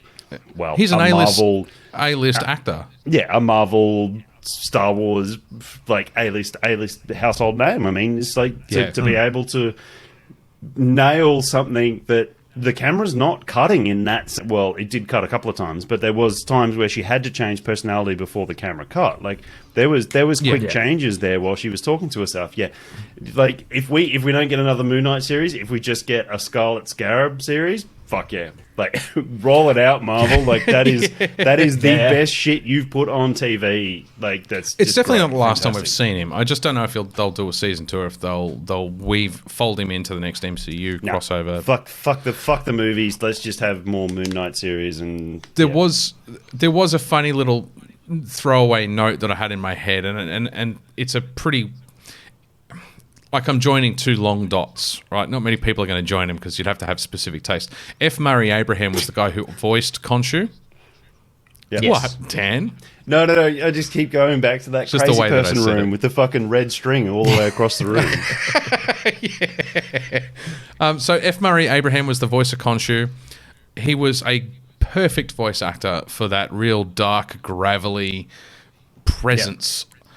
In Mythic Quest, which is a piss take mini series on Apple. Yeah, another one. He's the he won a Galaxy Award, like a Nebula Award, like a decade ago, and he's the creative genius behind the video game. And he's actually he's basically a fraud.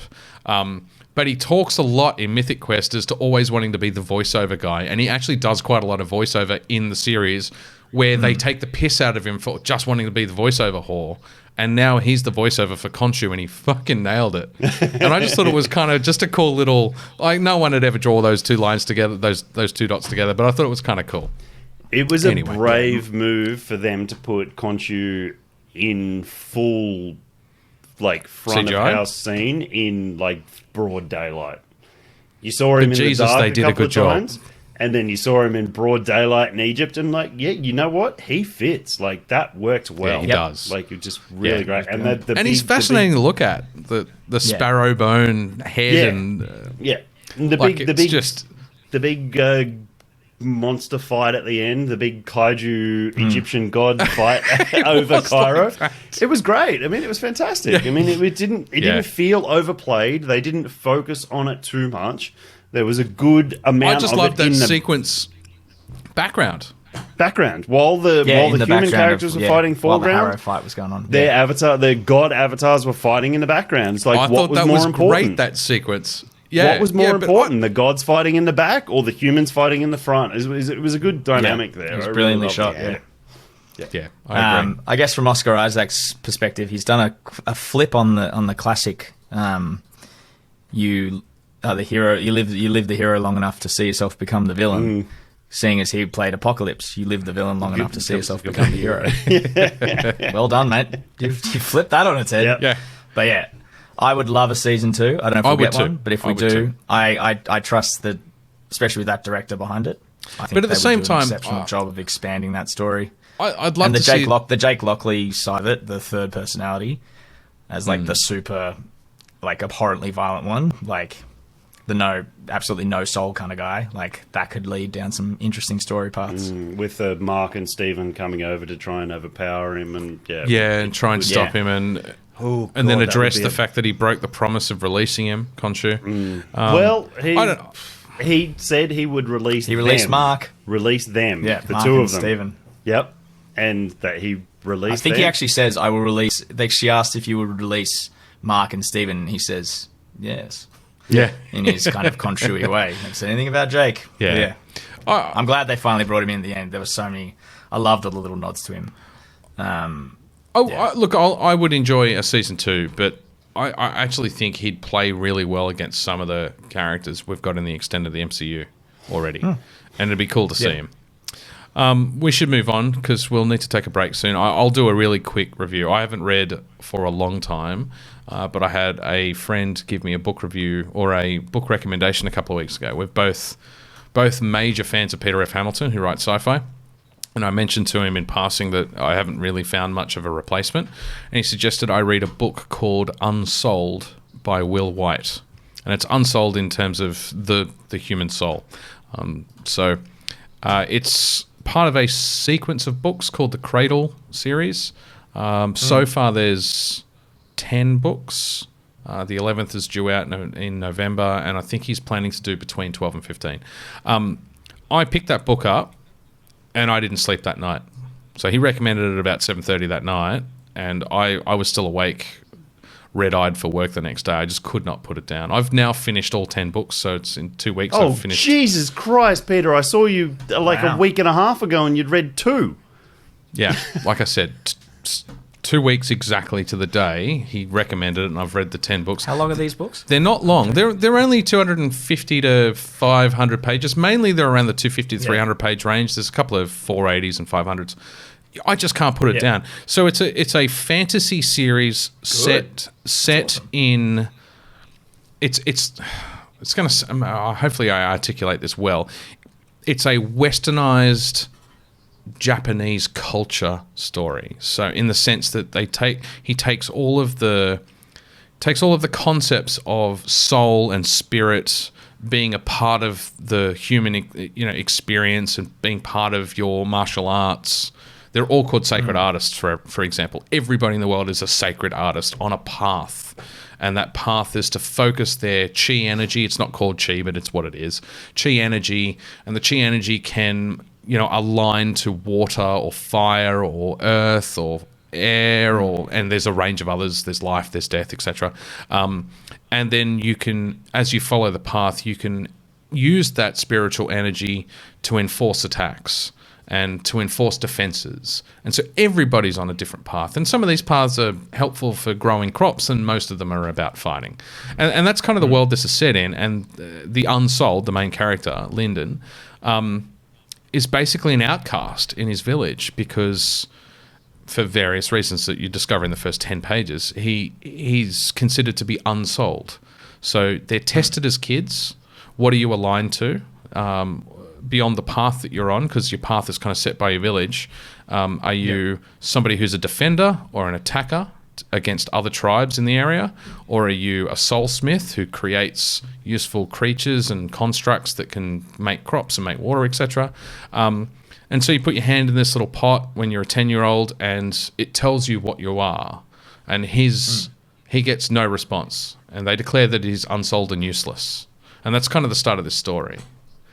10 books later, it's a high fantasy, but a Japanese-influenced, almost like a manga book series written into Western culture.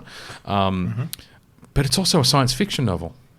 And it's so smoothly written to take high fantasy concepts and then just occasionally spring them out to full hardcore science fiction without all of the technology descriptions. It's still consistent with that whole spirituality, but on a whole different plane of existence. And a lot of it's about ascension and gaining understanding of self and the world around you, a connection to the world around you, and then eventually ascending to another plane of existence. It's beautifully written by a 30-year-old who plays Dungeons & Dragons with his mates.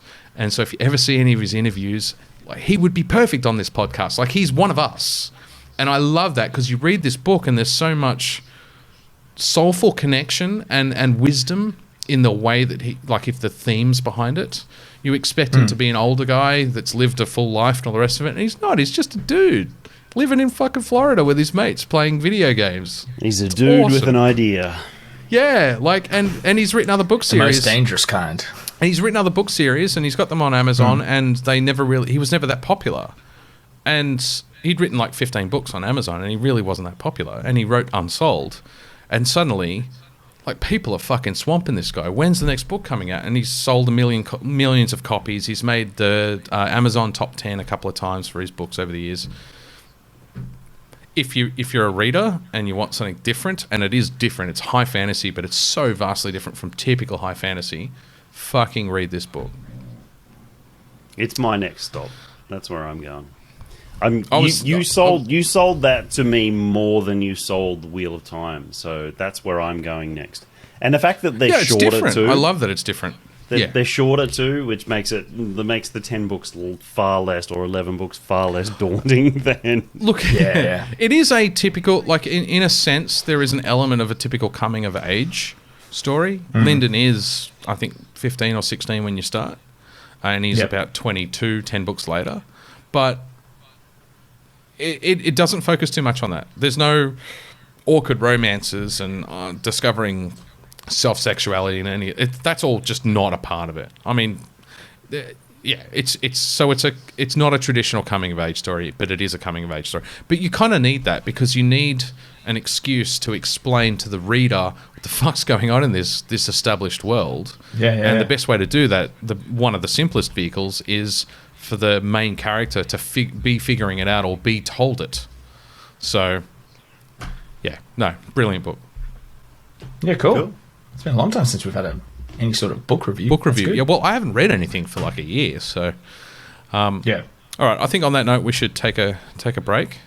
It's been an hour and 40, so that's pretty hardcore for a first half. And we'll be back after these messages from our non-sponsors. 3-hour episode. I've got two 10%ers to get through. All right, we'll be back. Hey,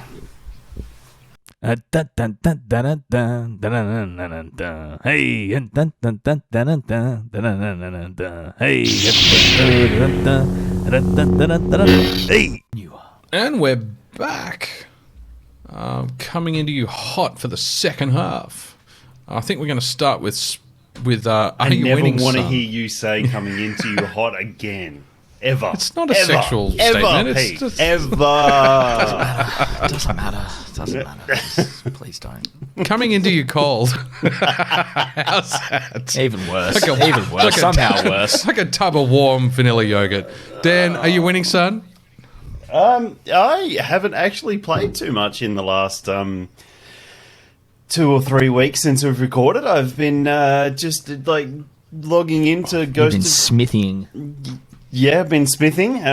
Been logging into Ghost of Tsushima, Iki Island maybe once a week. Been jumping on with the guys playing Warhammer Vermintide on Friday nights, which is a fucking fun hack and slash first person game. Solid first person hack and slash. But outside of that, I just got a bit of shit going on at the moment. I haven't got a lot of time. Yeah, fair enough. But also, outside of like getting Lego Skywalker Saga, there's nothing too much at the moment that is piquing my interest. There was actually just another Warhammer game that dropped 2 days ago, Demon Hunter, which is a Divinity-esque turn-based Warhammer game. Like a squad. Did you finish Divinity? XCOM type.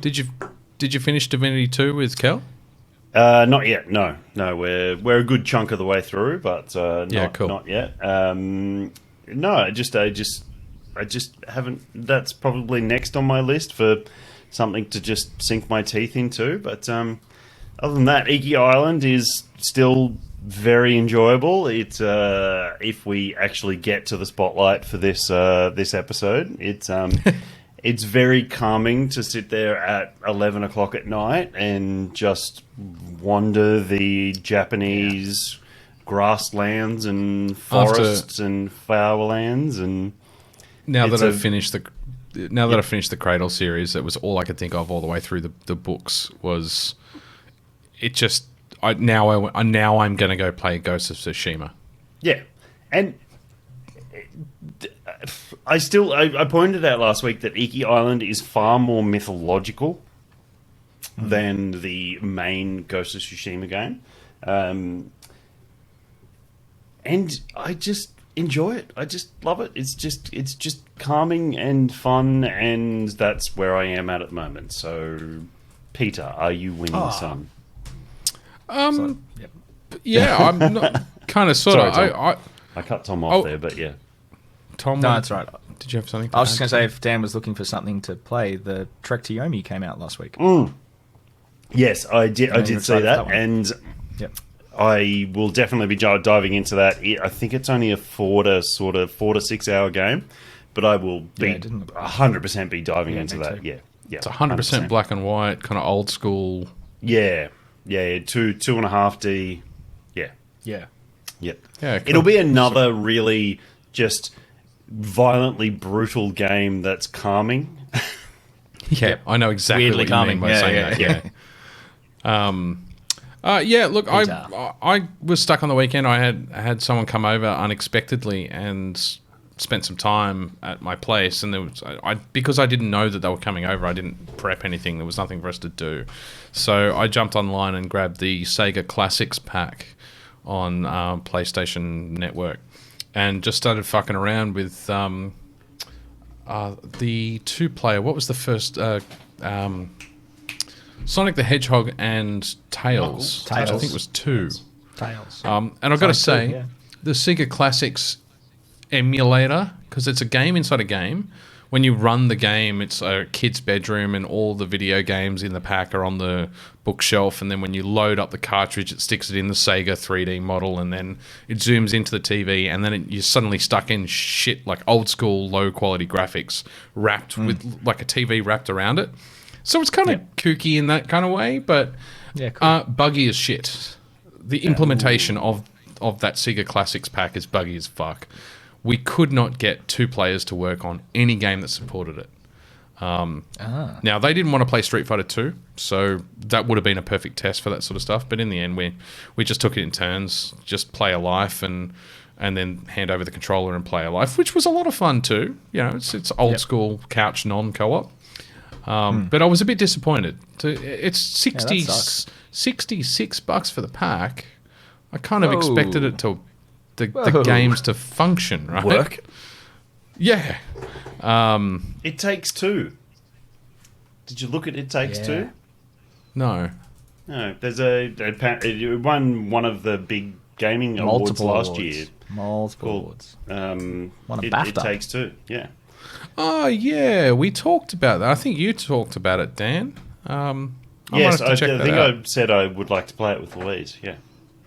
There's another one, if you want couch co-op, A Way Out, which is two brothers escaping a prison. I don't think they're Similar brothers, kind of. but they're They're not too into violence, so Street Fighter 2 was out of the equation, or out of the question. But It Takes Two. Yeah. I'll Well, I check don't that think A Way out. Out's Thanks very for that. violent. Next I think time it's the more fuck like buddy you comes gotta over, sneak Pete, past the guards roll and into stuff. that one. Next time, who's over? Nothing, don't worry. We got lost. I in the missed that. jungle. I'm going to rewind it anyway, Dan. You may as well just fess up to what you said. Anyway, That's am Dan I with winning, us. son? Tom, I am are you winning, winning? son. Are you winning, son? Shay. Yes, this afternoon I finished Lego Skywalker. I got the platinum. Very, it was- very good. Like the name of that last. What did you do to get that last trophy in the cantina? So there was one trophy, because I looked at the trophy list when I started playing, and I was like, there's a couple ones that was like, do this specific action to get a thing. So the one I saved to the very end, for anyone playing, it's not a spoiler. It's you have to use your Jedi mind trick to create a 5-person brawl in the cantina.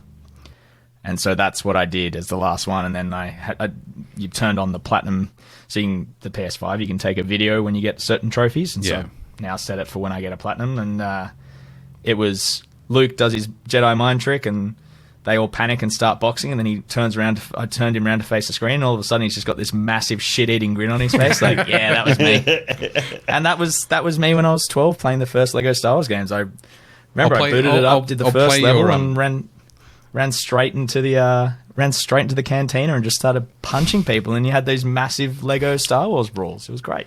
I'll play the video sequence on the YouTube episode. Yeah, do. It's cool. So no, I finished that today. It was great. Like, not the most authentic telling of the Skywalker saga.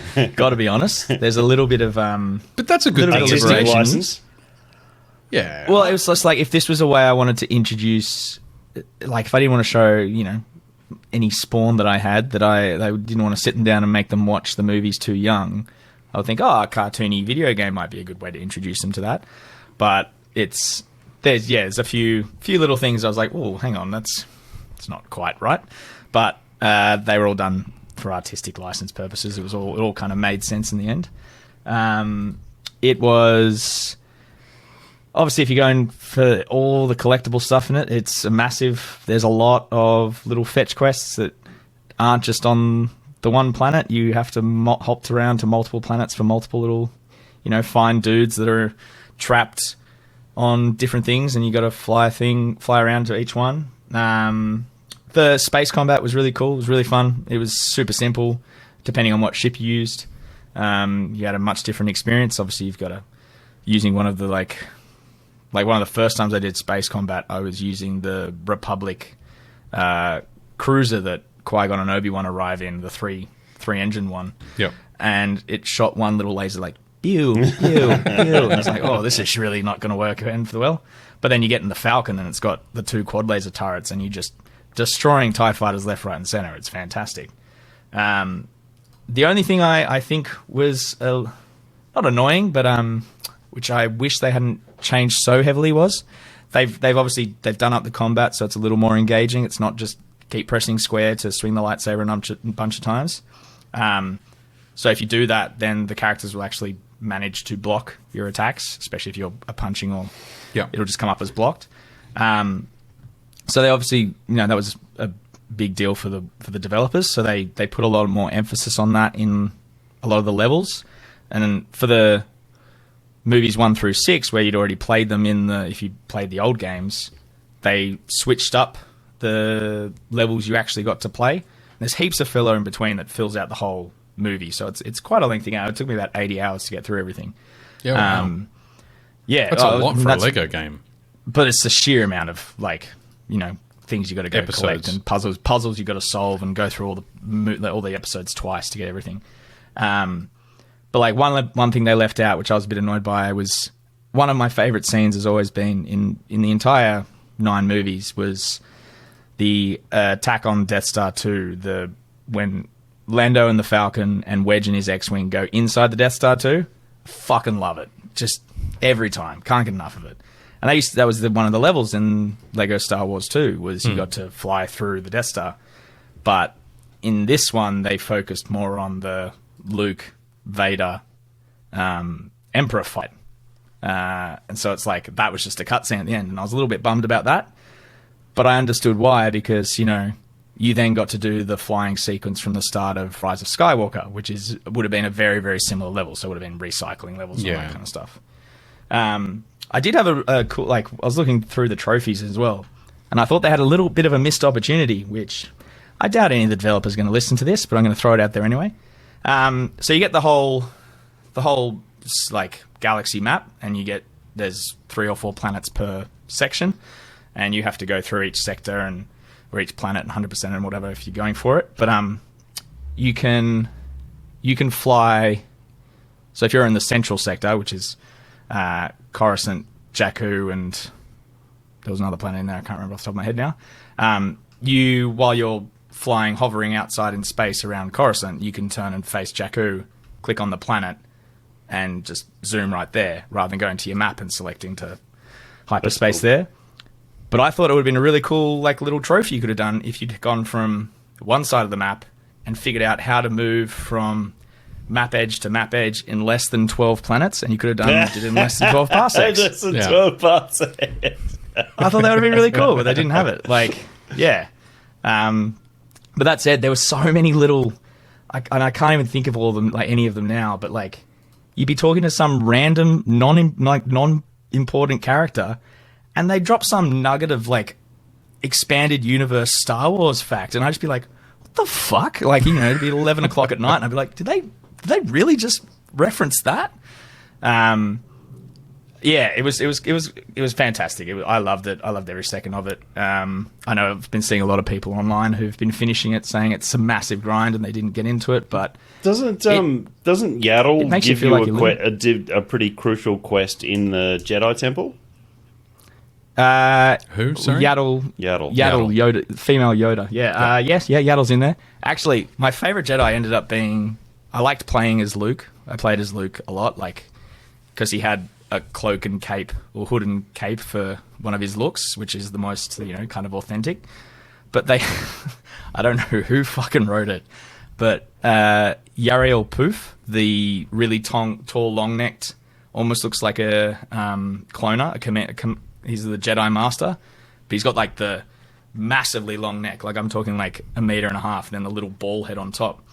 They've made him this very eloquently spoken, like, dashing horsey-torsey kind of hero. Like, yeah, he's like, don't look away, children. I must cause violence on these people as I like doing this. And it's just like, what? This dude says like one line in the entire like 9 movies, and they've developed this whole character for him, which I thought was like a massive part of the charm.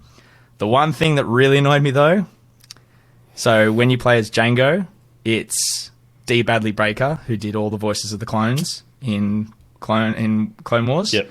And he does all the clone voices. He doesn't voice Boba. And Boba's got this really fucking painful, like, almost Omega from Bad Batch Kiwi accent. And it is grating. It is really grating. I got all the character packs as well. So I did get Bad Batch. You get a Mando. Oh, you get the Bad Batch. That's fucking great. But unfortunately, they're just character skins. Like, you get to play as them, but they don't have any like voice lines. Oh, there's no voice lines. Oh, so like you get a Ahsoka. You get Ahsoka, and I saw a video today. You can see it. It's Bombastic, I think, is the guy on YouTube. Yeah, I know. And he's got a video of Anakin and Ahsoka, but they don't interact. Whereas you get like if you have Boba and Jango, and Boba will go, "Nice armor," and Jango go, "Yeah, I could say the same thing." Like they have like these cool little certain characters interact. Like Han Solo, if you play as Han Solo and Boba as your 2 main characters, he'll be like, "Don't you fucking freeze me again, you motherfucker! Like I'm onto you. I'm keeping an eye on you." So there's like cool little things they put in. But yeah, it's very solid game. And I even just go in and play like the 9 movies. Like I just need now. Yes, it's a very kiddie game, but it's so in depth. So someone please go make a Star Wars game that is a bit more adult with that level of love and care, and my head will explode. It would literally just explode with happiness. Like, yes, I loved it. I loved every second of it. So Tom, you know what my question's probably going to be, but I'm going to ask it anyway. Is there a Republic Commando skin? No. Yeah. No, you don't even get Rex because they don't put any of the Clone Wars characters in. Oh, interesting. Why the fuck not? Because they're only focusing on the movies. And I was like, well, that's weird because they've got the Bad Batch in it, though. They're a DLC. So if you bought the base game, you wouldn't get it. Right, okay. I got it for pre-order. But it's like, but the ghost ship from Rebels is in there. And I was like, well, what? And then I remember you see the ghost in episode 9 if you look closely enough. And it's the ghost ship does appear. Rogue One as well. Yeah. Well, Rogue One was only DLC as well. Oh, okay. Yeah. Some weird choices. I get it. They were trying to focus entirely on the 9 films and the content of that, but yeah, solid, worth it, and it's just worth it just to see how they do it, and it's just a bit of fun, and it's a true love letter to Star Wars. It's just if someone can make that game, an adult version of that game with that amount of love, it would be the most amazing game ever. But yeah, cool. 5 stars. Shall we move on? Let's move on. Third beers? Yep. Yes. We were both very fast to answer there, so... Well, I'm ready to go. I'll go first. I am drinking, which I think is a brand new... I don't know if it's... I think it's been released. Mine's brand new as well. Oh, look at us. We're on the cutting edge. On the pulse. When's this coming out? On the pulse. That looks like a mountain culture. It's not brand new until that time. Yeah. No, this is a... I was the Moondog one. Moondog and Lervig from Norway. This is their, what is it?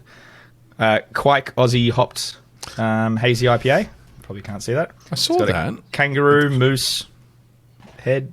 What's it actually Kangaroo called? with a moose head. Kvike? Quake. Quake? Aussie hopped hazy IPA. Another long fucking title. I can type it in. Is it an IPA? Well, What's the ABV? it's a hazy. 7.5. Yep, it's fresh Aussie hops but mixing that Norwegian super yeast in the Quake yeast, and you get heaps of that yeasty, like bready almost notes when I was pouring it. I was like, oh, it smells like someone's just cut bread in this room. But then it's a hop hit to the face, big citrus, a lot of tropicalness. It's it's pretty decent, golden kind of hazy character. Super tasty. It's not showing the 7.5%. I'm sure it will by the end of the glass. But yes, there we go. Very good. I'll give that 4.25. Great collab. Awesome. Great collab. We'll call Dan? mine a 4.25 as well, or a 4.5. Let's call it a 4.5, Peter. So mine is Philter's new cold IPA, which Cool. only got canned last week. Oh shit, wrong way. He's going to end up with drips all over himself. No, it's empty. Oh, Fresh as fuck. yeah. It's fantastic. It's the hop character is super pungent.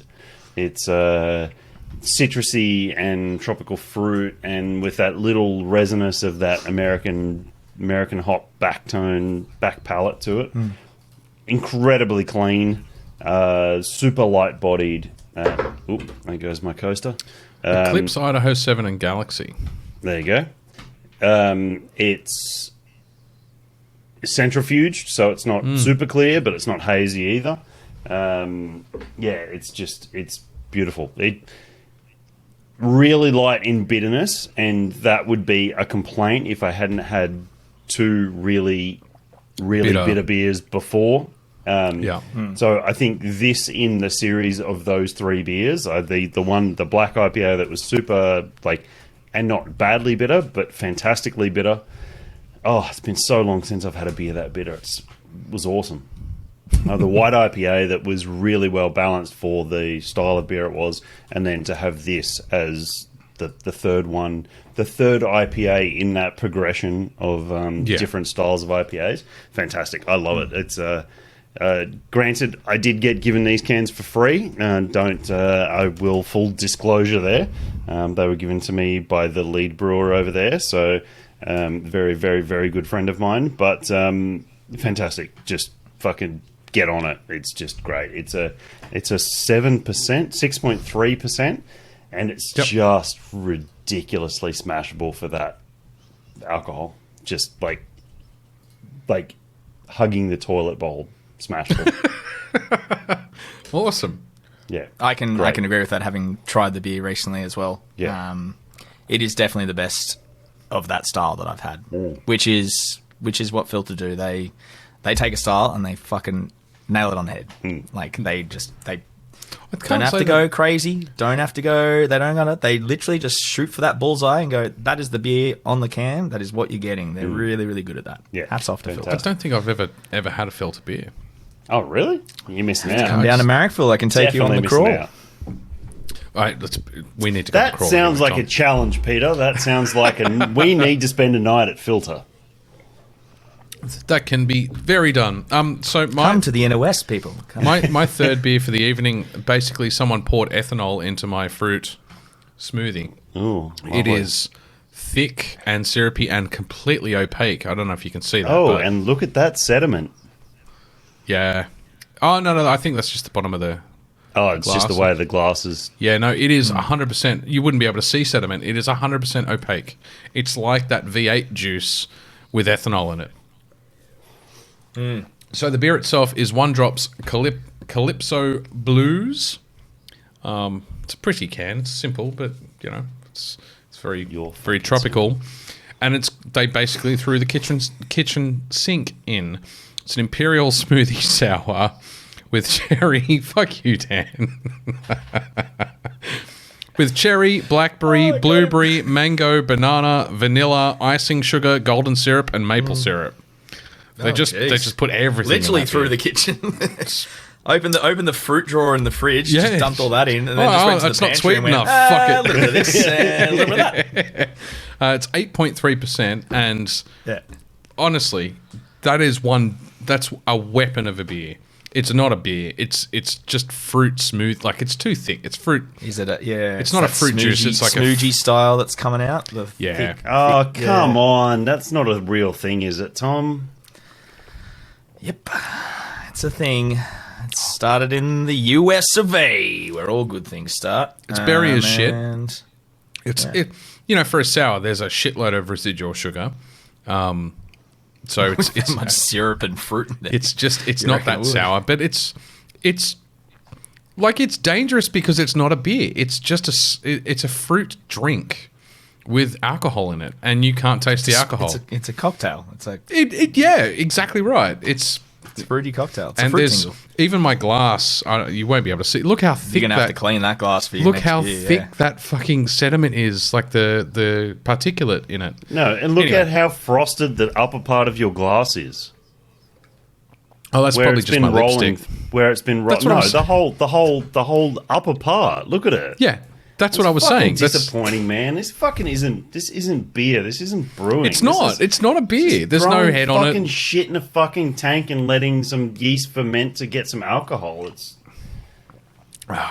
It is One Drop. They do make good fucking beers. No, it's just, I'm not criticizing One Drop. I think One Drop's fantastic. I think they do a great job. It's the trend that you're criticizing. It's the trend. It's those sort of ridiculousnesses that come through. That's not a word, and I know it's not.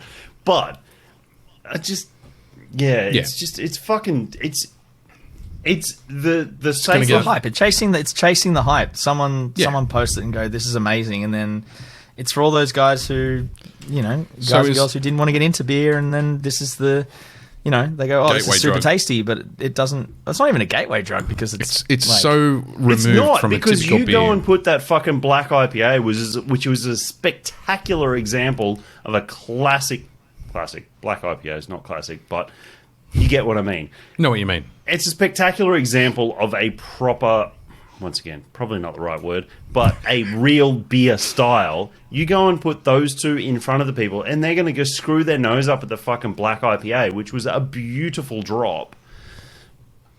It's just not. Even if you went. Sorry, go. No. Go, Tom.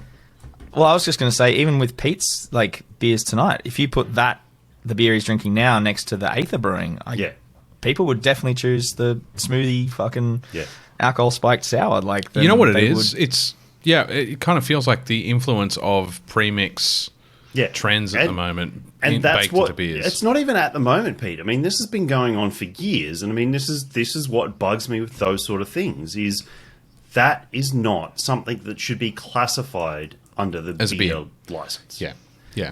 And what are you saying is you're going to have the shits when I give it 5 out of 5?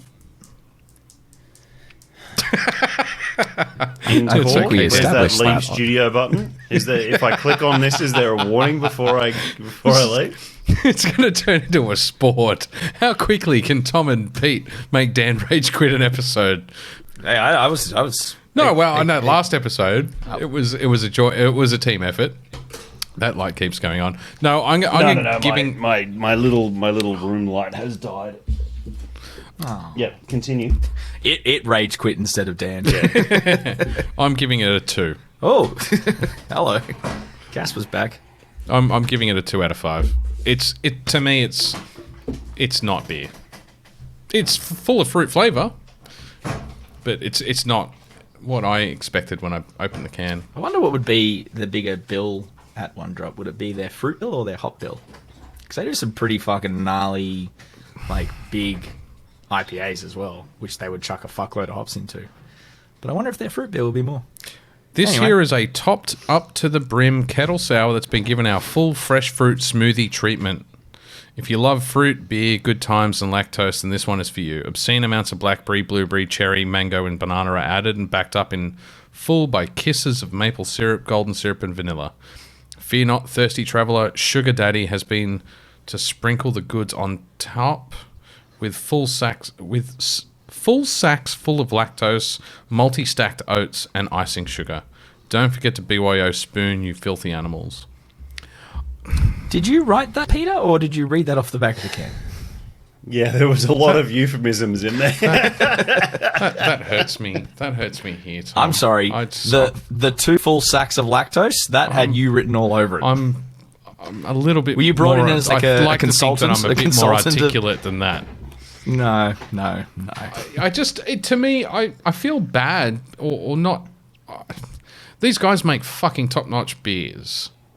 It's just a shame. People to can see take it too far. It's just a shame when you see a really good brewery who make top-notch beers kind of get too caught up in the trend. Anyway, let's move on to something more positive. The thing that I like about it, Or not. though, and this is my cynical side, I guess, the thing that I like is that doesn't permeate very far. That will... Yeah, well, you got a bunch of breweries that just look at that and go, I'm not fucking making that. Yeah, and rightly so, because I've had people come into the brewery ask us to make the schmoozy, which is the name of this American. I've never heard the term. It's very new. It's only just kind of landed in Australia, but it's SCHMOOJEE, and it may be a particular brand, and they're but they've got different flavors, and they've been bringing it in, and people are like, you should make it, and I'm dead set. I've never seen the brewer just turn around and go, fuck no, and just turn around and walk back. The top Man, face at I least was just pulling, Yeah, it was just like dead eyes, no movement on the face, just fuck no, and just turn around and walk. So a smooge is a hard seltzer smoothie, and I suspect that's probably where it came from. Yeah. It's curved back because obviously seltzer's kind of it's not really an offshoot from beer brewing, but it kind of is in one sense. It's a vodka lime soda in a can. Yeah. They're not fucking seltzers. They're not real. It's just, yeah. Anyway, before we just give up on humanity, let's go into trailer trash. Talk about something more interesting. Trailer trash. Yeah, get me away from that, or you got another 30-minute rant on your hands. We're never going to get to our main topic. Miss Marvel teaser trailer.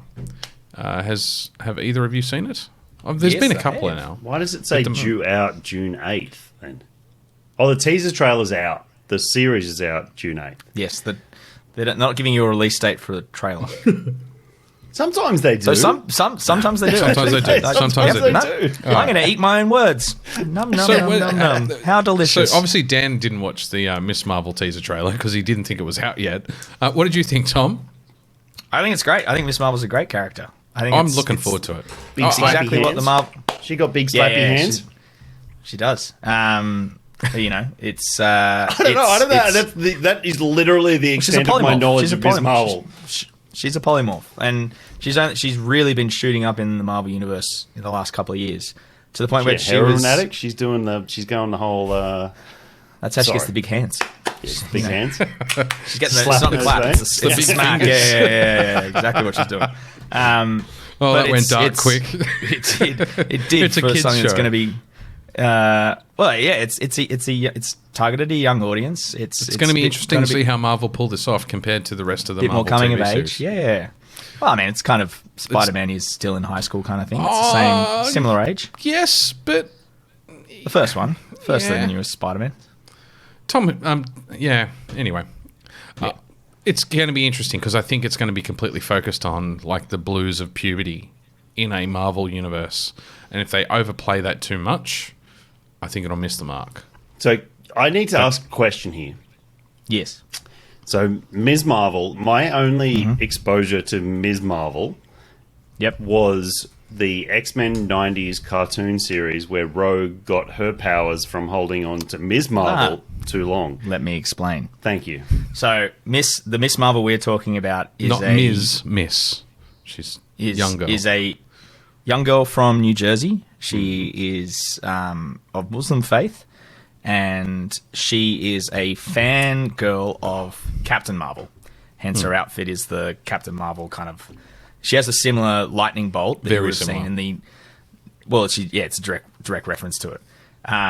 she is originally one of the Kree Inhumans, Okay. and in the Yep. comics. So she gets Terrigen Mist is released in New Jersey, and her powers activate. So she's a polymorph. She can extend Big her slappy hands. and she makes massive hands, kind of a la Mr. Fantastic. Similar power range. What they're looking like they're doing in this series, though, is adding a bit more cosmic powering to it. In the trailer, there is a bit more cosmic kind of, it's like a purplish flare that comes to it. Oh, it looked very similar to Captain Marvel's powers, to be honest with you. Yeah, it really did. Which I think that maybe they can it's their story. They can adapt it however they want. But yeah, it's obviously not going to be targeted at 3 older white dudes. It's going to be targeted at young girls and showing them they can be heroes, just like I think Layla that's great. in- And I also think being the Yeah. first Muslim character in it, I think it's a good move Yeah. too. What was this, Dan? That was. I still need to know where the Ms. Marvel that I knew come into the picture. Well, that's so when Rogue absorbed Captain Marvel's powers in that, she was Carol Danvers. Yeah. Rogue touched her and became Miss Marvel. The character of So she wasn't Captain Marvel at that stage. She was Miss. She had the black outfit. the black one, yeah, but it was Carol Danvers who became Okay, so it's Captain the Marvel. Captain Marvel character, but just called something different earlier, and they've changed that. Well, no, this Miss Marvel is she's obsessed with Carol Danvers. She's like that's her like favorite superhero. Yeah. So I get yeah. the modern character. The So big she slappy calls hands. herself Miss Marvel based on Captain Marvel. But in the 90s, this obviously was just So- a misconstrued character in the 90s X-Men series where they were calling her Miss Marvel, not Captain Marvel. So Carol Danvers originally played Miss Marvel. She was the first one Yes. to play Miss Marvel. Then But she dropped that name. Sharon Ventura. I'm just reading it now on the fly. Okay, so she was originally in that black costume Miss Marvel. Yeah, she's Yeah. changed it over the years. Yeah, now she That wears was the where kind my of confusion powers. came from because it was I get where you're the coming same from. Yeah. name reused for There's a also been, like- completely different power set. If it was the same power set, I could go, yeah, okay, well that's just like Ghost Rider. It's just something. No, they're just going carried on, in a but- totally different direction, Dan. There's no X-Men crossover with this character. This is Peter, where they're there is moving towards. definitely an X-Men crossover because I watched it a dozen times when I was younger. with this iteration of the character they're portraying. No, in with the this TV series. I'm not talking about this iteration. I'm talking about the old one. I'm confused about the name and where the power set is completely different It compared is. to the Ms. Marvel that I knew of. Yeah, so it's more. Yes. She's using that name and elements of the costume as her because that's her favorite. That's where it's all coming from. Yeah, but yeah, I think it's looking like it's. We a bit know where they're more- going with it, right? Yeah, well, it's a bit more. It's leading up to the Marvels movie, which is coming out. Yeah, So you can have But, Captain Marvel, Miss Marvel, and Rambeau. What's her name? yes. She gets Monica Rambeau. Yeah, and so she that's gets a movie another coming name, out which next is- year. Yeah. So yeah. Yeah. It looks good. It looks a bit more grounded. It's going to be. I think it's going to be set in just kind of New Jersey suburbs with a bit more going on, kind of thing. But yeah, be interesting to see where it goes. But yeah, I think it's going to be cool, and it's good. It's good representation for younger people to get behind. I agree. And Get sorry, behind I've people. got another question here. Yes. She seems to be in the Doctor Strange trailers. No, that's America Chavez, Oh, for who is a fuck's completely sake. different character. Did she have big slappy hands as well? No, she can punch interdimensional portals out of nothingness. Okay. you I do. saw I hands can do doing it. things and Obviously, Tom's seen and it. a lady with I've black seen Doctor hair. Strange as So well. yeah, I know. Yeah. No, Different not the same character. person. different characters. Second trailer. I don't know how I missed this. I don't know how we as a podcast missed this, but I The Witcher. didn't miss it. I've seen it. I saw didn't it miss it months either, and yeah. months How and did we months never and talk months about ago. it on the fucking podcast? I That's don't what know. I meant. You never I was brought like, it up?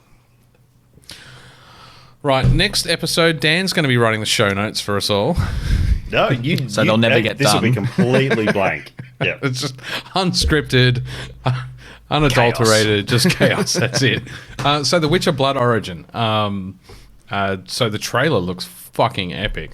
I'm really excited for this. So this is running in parallel. It won't be released in parallel, but it is a parallel series to the Witcher Netflix Witcher series with Geralt. Storyline. It's a prequel. Yes, it is a prequel. But what I'm saying is they're running the two TV shows at the same time, even though they're covering different timelines. Ah, yeah. As opposed to Game of Thrones, where we're about to get the prequel series 5 to 10 years after. Gotcha. Yeah. So we're still getting Witcher Season 3. I'm saying it's not replacing Season 3 of Witcher.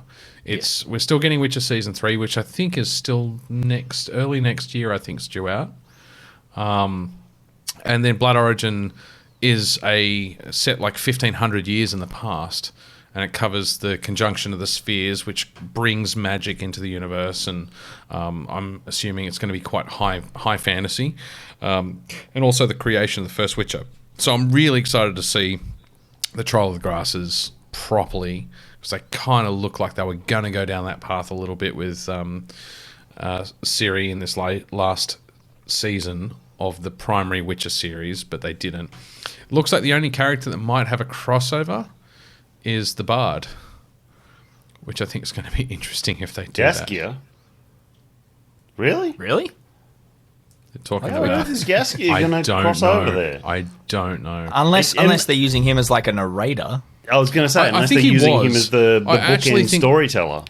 I kind of think that's where it was, because I did read a If side he note. if he drops another banger song, I'm all for it. I'm all for it.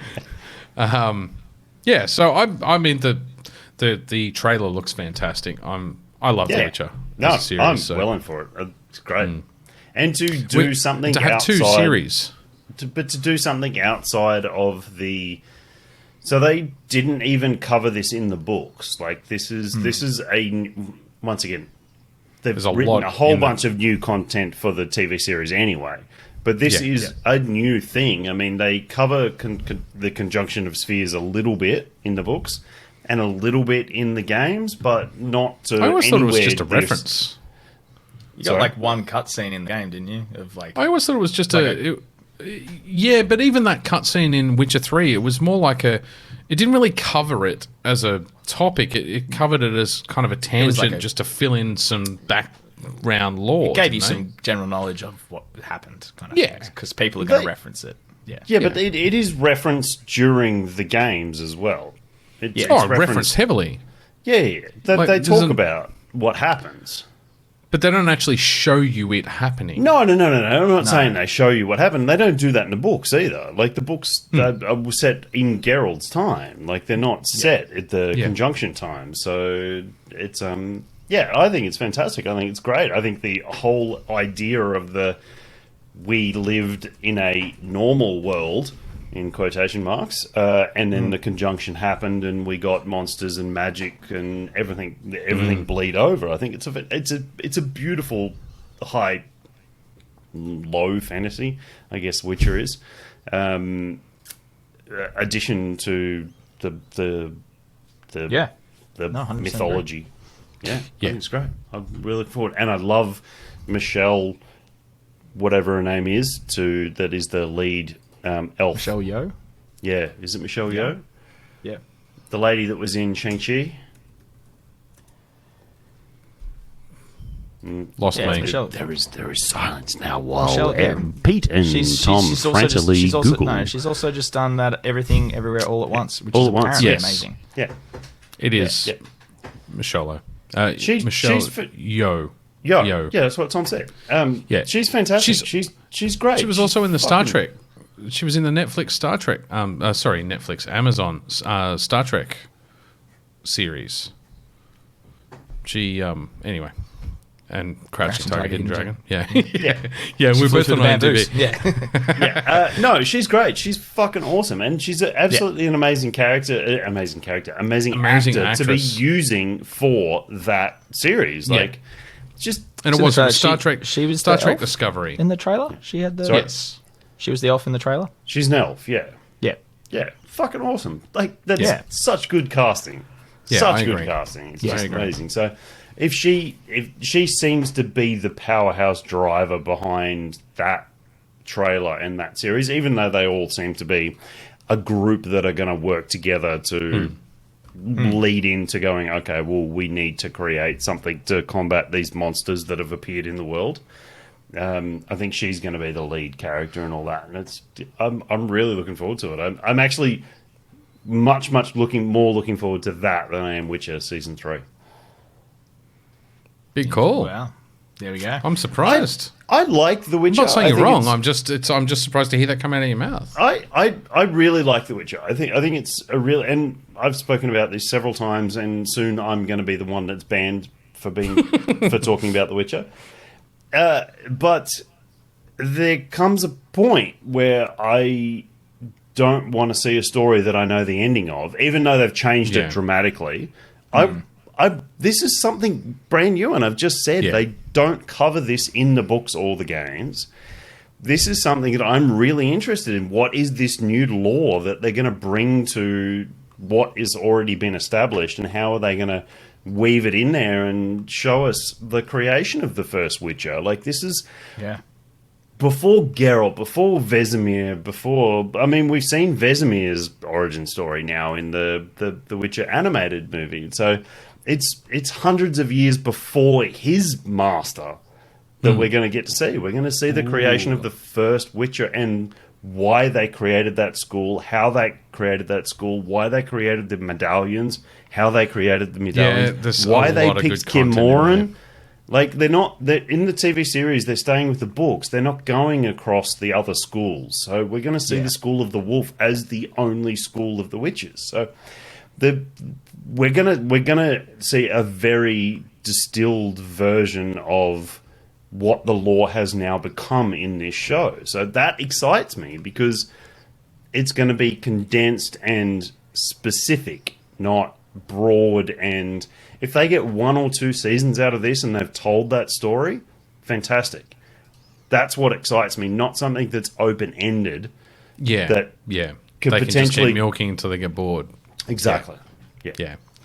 I think I found actually the real connection between where they're going in Witcher and this series is Jacob Collins-Levy is playing Eridan in that series. Okay. Leads the Well, Wild Hunt. there we go. That's a better connection than Yaskia. So because it is the one consistency, right? The Wild Hunt. Well, the Wild Hunt, but they're interdimensional elves. So I mean, So he is one of the characters in Blood Origin, is he? Yeah, he's been cast as. But that's my point. You can anchor it in the yeah. past and the present series, and that's what ties the fabric of the two series together. Yeah.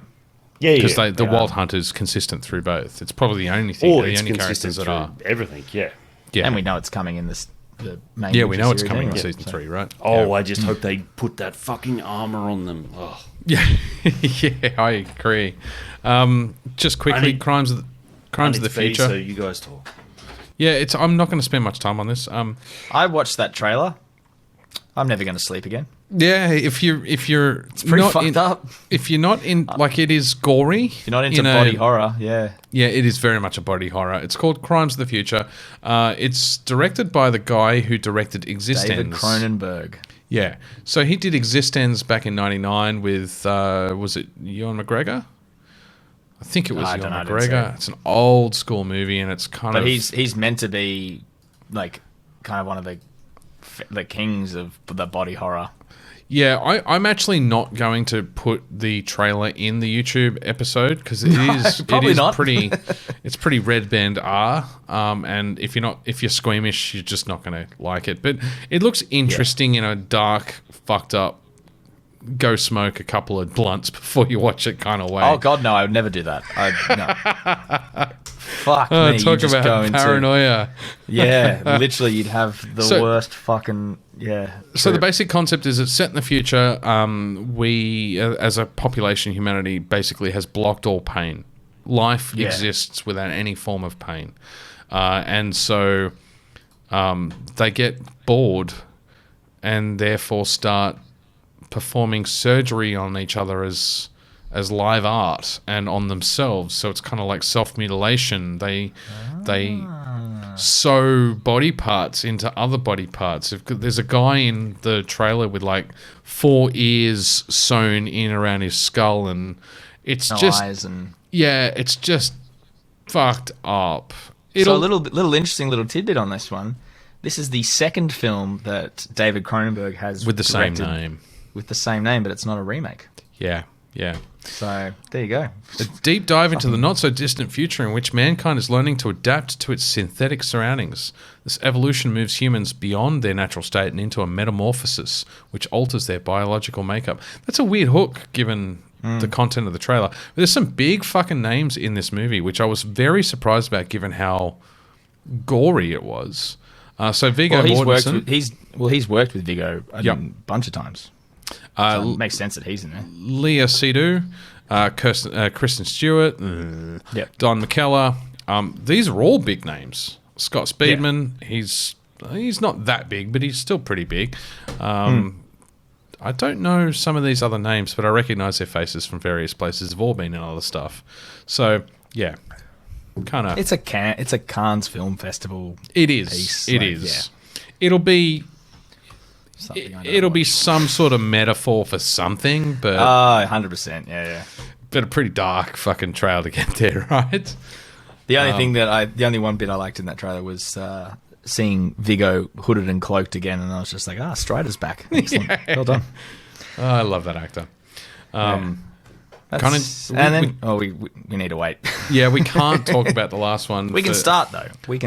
But I'm going to disappear when Dan gets back, and you guys are happy to talk about it because I can do filler. I can do some improv. I don't know. No dance on interpretive dance. No interpretive dance. Go get my helmet and take my pants off.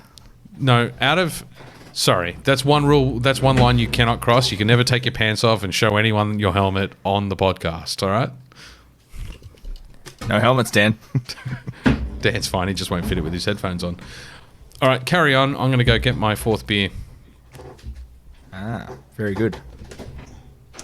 Off you go. What are we carrying on about, Dan? Tom? Creak. Yeah, I know. I really got to get a new chair. You need some WD-40. Blame the mate. chair. Yeah. Reminds me of that old BP ad where he puts the oil in the squeaky thing, and then it's actually the old lady. Anyway, carry on. Yeah, as you know, what the most comfortable position sitting on this chair is literally sitting on this desk chair cross-legged. And that sounds like a ridiculously uncomfortable position. But so I'm on Emma's old chair, 'cause this is Emma's office I'm in. She's bought a new chair which has a second swingy part, and I think it looks like a chair out of Star Trek. I don't touch it. It's one of those new age chairs. But it's got... fuck it, I'm going to show you. Here we go. Yeah. Moving camera. Yeah. If it's got a... Excuse the vacuum cleaner, but that you can actually sit cross-legged on. Oh, fuck yeah. Yeah. I need that. Yeah. I can't stand it. I can't do it. It's not for me. There we go. That's only for anyone who watches the YouTube channel if you want to see what that freaky looking chair looks like. See, I always thought when she first showed me like the picture, I thought the cross-legged bit, and she uses it, she loves it. But I actually thought it was more like, you know, like the old school desk where it would swing in front of you. And I was like, the captain's chair where they swing, you know, and then you just type on that. But yeah, I was wrong. I was very wrong. It's a ridiculously and this is just a normal desk chair. And the problem is when I sit cross-legged, the arms are there as well. So the arms cut into the back of my thighs.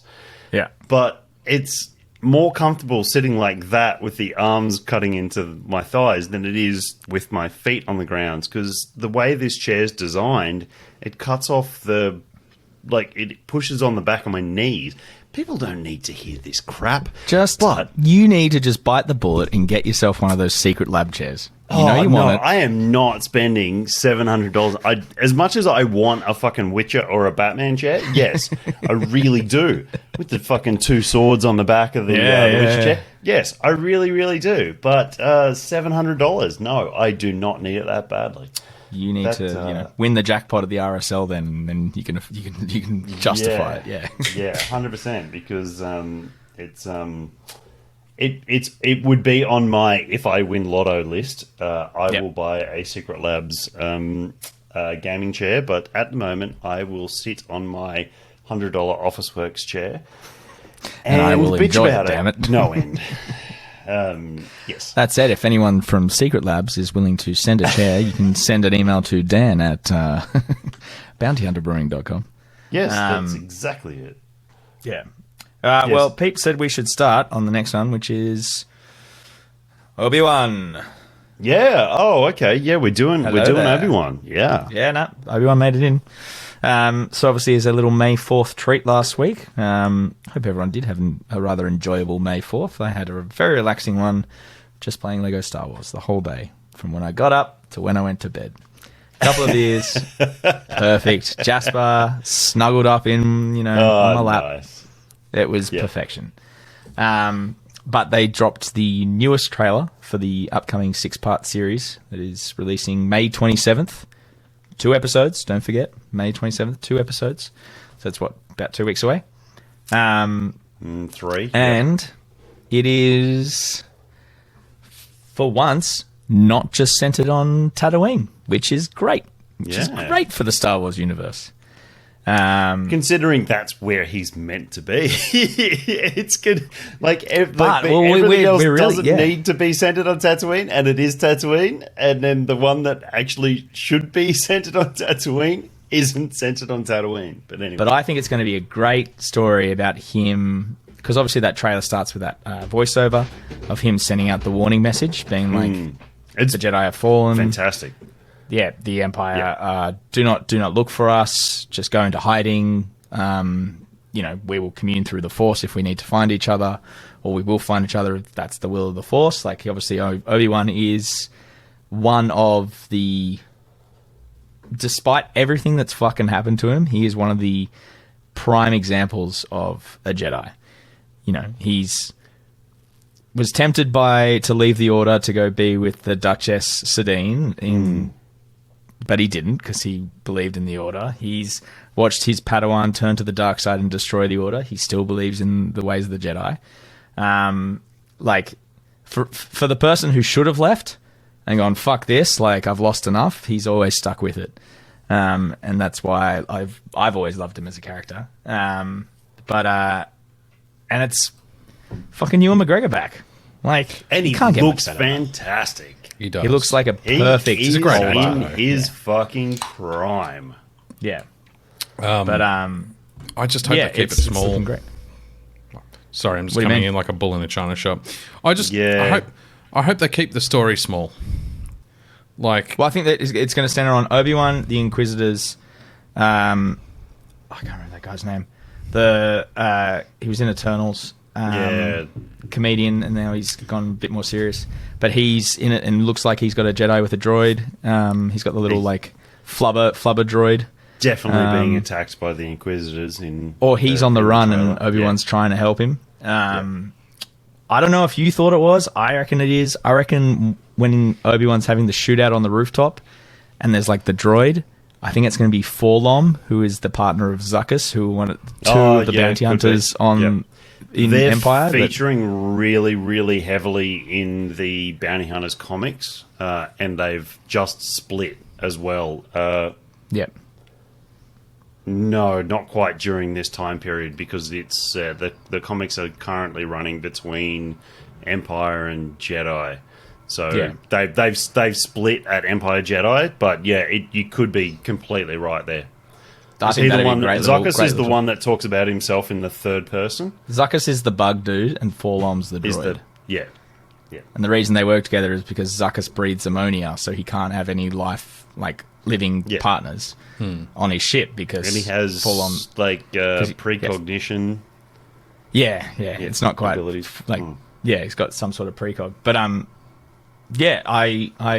and then you get that little glimpse of he knows you're here, and you see Vader being put together. Yeah. And see some fucking charred Skywalker just, to a crisp, with an arm being inserted, and then the chest plate lights up, and you hear the breathing. Chest plate with the fucking pins. Yeah, it's brutal.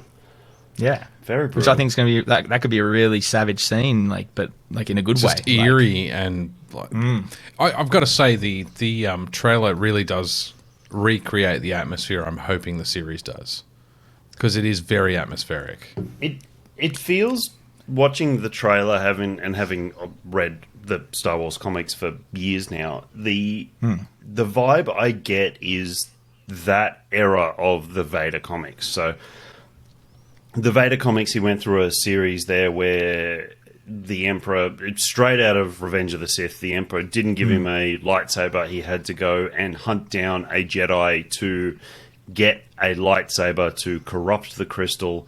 Yep. And then there was like 2 comics of him just fighting the Kyber crystal in the Force, like in this Force arena, where the Kyber crystal threw all these different scenarios at him about Obi-Wan and Padme, and he had to get to a point where he made the crystal bleed.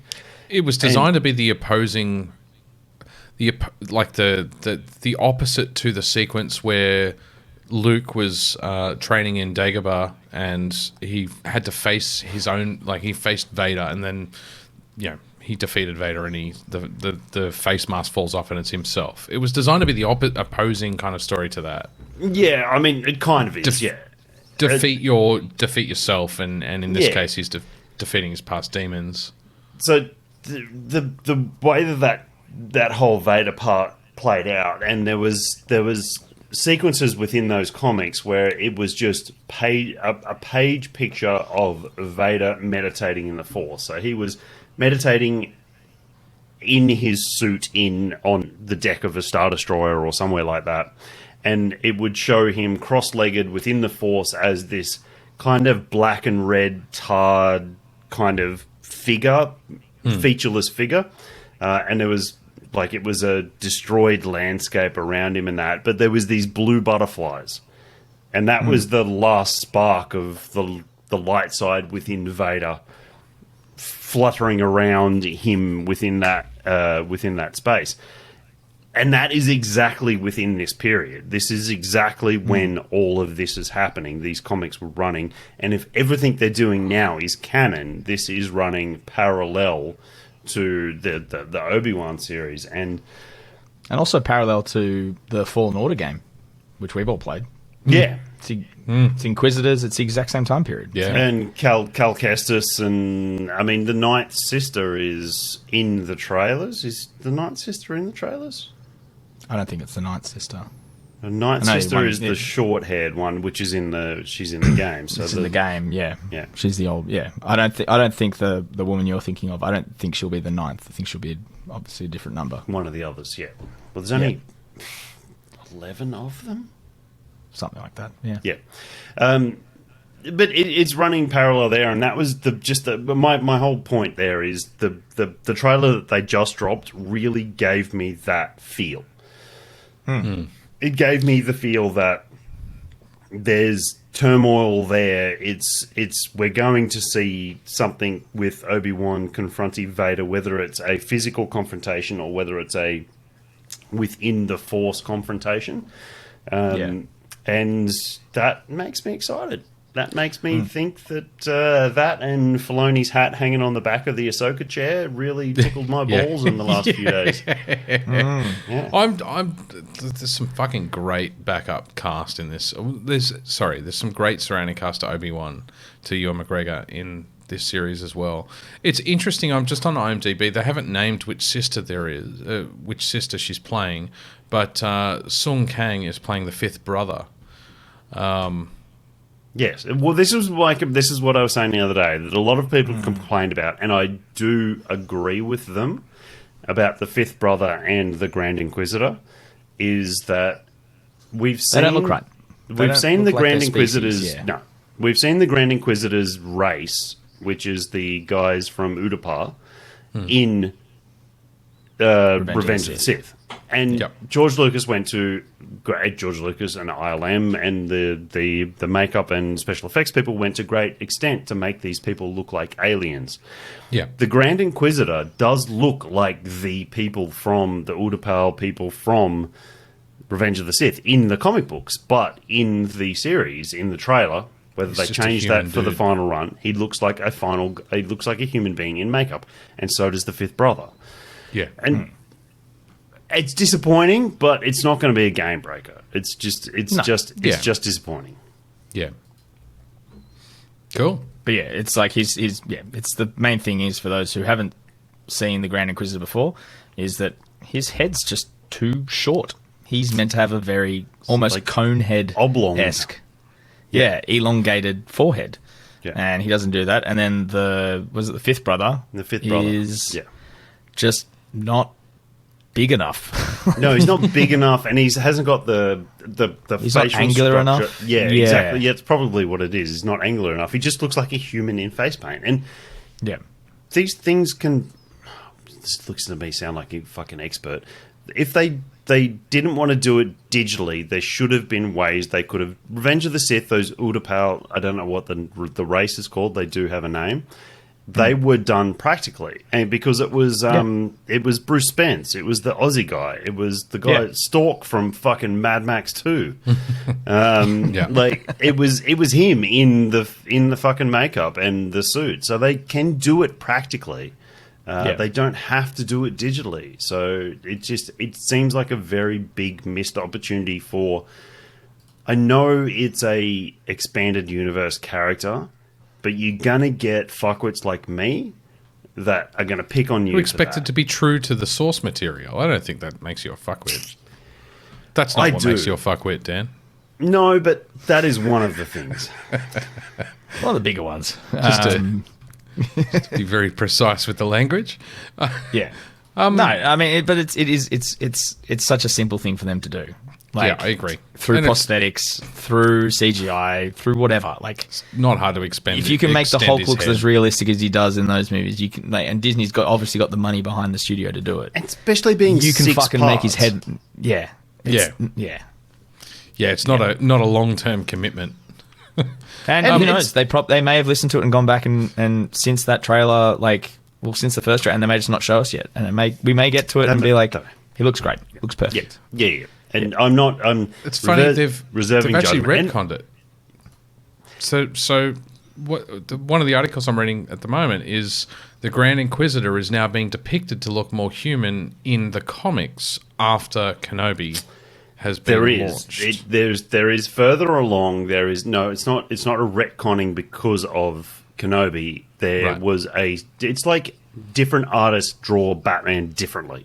Yeah, it's like Todd McFarlane's got like a living cape when he draws Batman, and then you got Greg Capullo that draws Batman in military armor. Like that's the difference. You're not talking about. But you've just spent 10 minutes making an argument that they should have an elongated head. Shush. I know Mute exactly yourself for a second. going here. Yeah. You're not talking about two different artists' interpretations. You're talking about someone established on film in Revenge of the Sith, that alien species being portrayed in this format versus the Grand Inquisitor, the same species being interpreted in a different format when they've established in the comic books when his original appearance, the original person who drew him, is the same as Revenge of the Sith.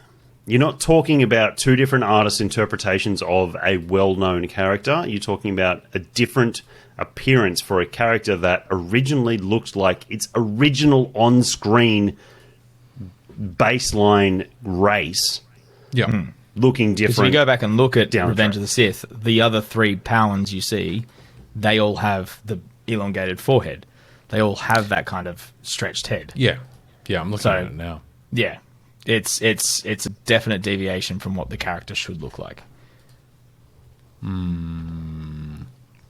Well, look, if it's the worst part of the series and everything else is spot on, dude, I think you said before, Dan, it's not a deal breaker. It's just... It's an annoyance. For an expanded universe... The Grand Inquisitor looked fucking awesome. Don't get me wrong. He looked fucking great. The color scheme was bang on. The lines were great. The color around his eyes, the actual outfit that he wears that comes up over to his ears and things like that. Great. Yeah. The fact that his head wasn't elongated, you know what? It's a fucking TV series. We'll get over it. If you're not getting over it, pull your head out of your own ass. Come on. To me, the first thing it evoked when I saw the screen, the still shot from the trailer, is that he looks a lot closer to Darth Vader than he does the original Grand Inquisitor. And I don't know if that's designed to elicit that connection I guess we're going to have to watch the series to find out.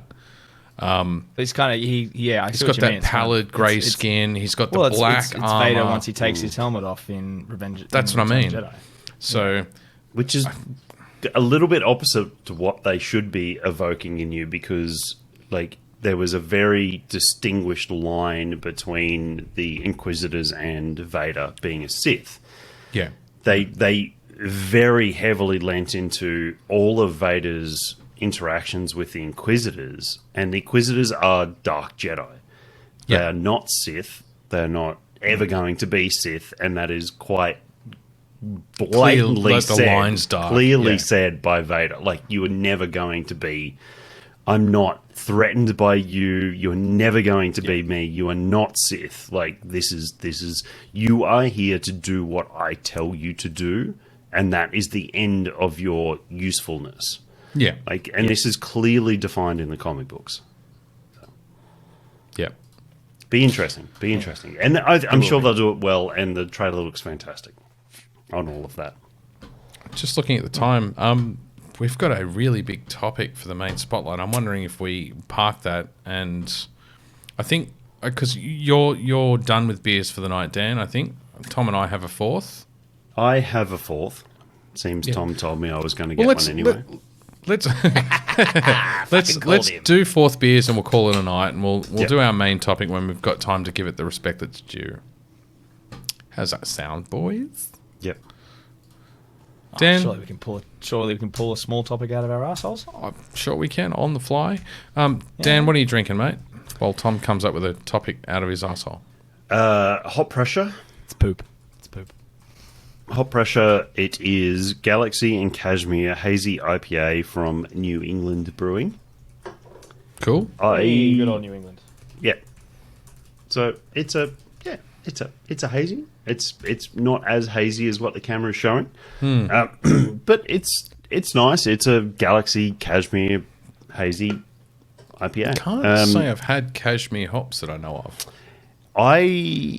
6.8%, so I haven't had anything under 6% tonight, so it's probably showing. We'll get to me in a sec, mate. Let's have that conversation later. Cashmere, it's a fairly new hop. Beers with cashmere. Yeah, it's meant to be, as it says, I always think I'm about cashmere. to drink a jumper. It's nice and smooth.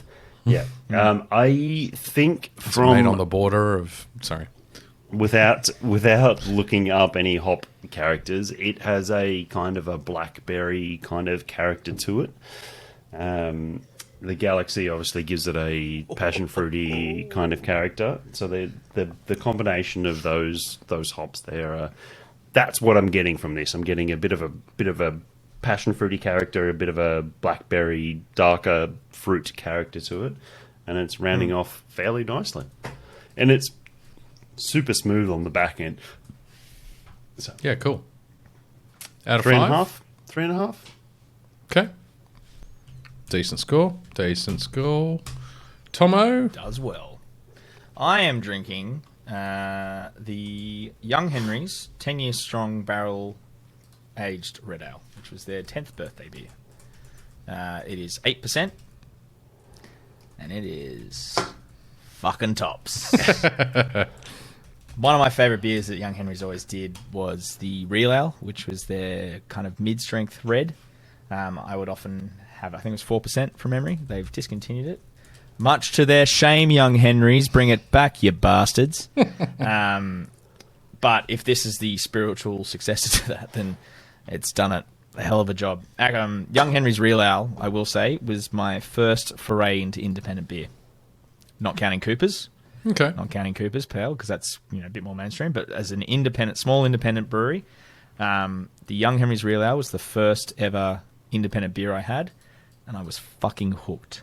And I've loved that beer ever since for that reason. I used to, when I worked at Uncle Hops, we had a hand pump.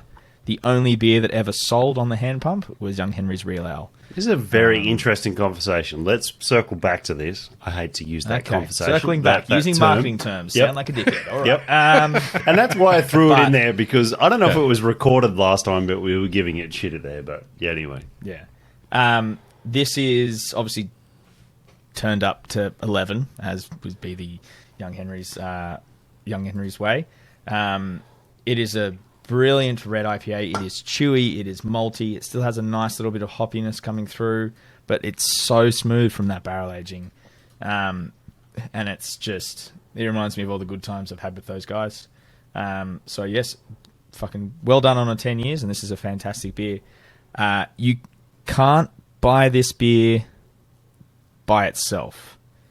I found out today after I went to every single bottle shop trying to find it, because I've been trying to find it for a while. And I went to the brewery, and it is a gift if you buy 2 of their 4-packs. A lot of breweries are doing that. Okay. Not breweries. They're doing it at the brewery, and then a lot of the bottle shops. So if you buy 2 of their 4-packs, you get a free can of it. So look, if I had to buy 2 4-packs of motorcycle oil hoppy porter, you know what? I had to do it. And It's not your fault. Sorry. it's not my Sorry, fault, Emma. and I will do it again. God damn it! I'll go right now. No, I won't, because the bottle shop's about to shut. But yes, so if anyone's trying to find it, you do need to get it. Tom's that got way. a good handle of time too. He knows when the bottle shop closes. 6 minutes. 9:54. Yeah. Yeah. Out of 5. I would give it a solid 4.5. Just needs a little bit more malt. It's just like they could have just gone that little bit further. But I think that We're giving some low scores tonight. I like it. I like this because I made the comment a while ago that we seem to give everything fucking 4s and 5s. people are making good beer. I'm about to drop bad another. beer, they get bad scores. I'm about to drop another bad score. So Go.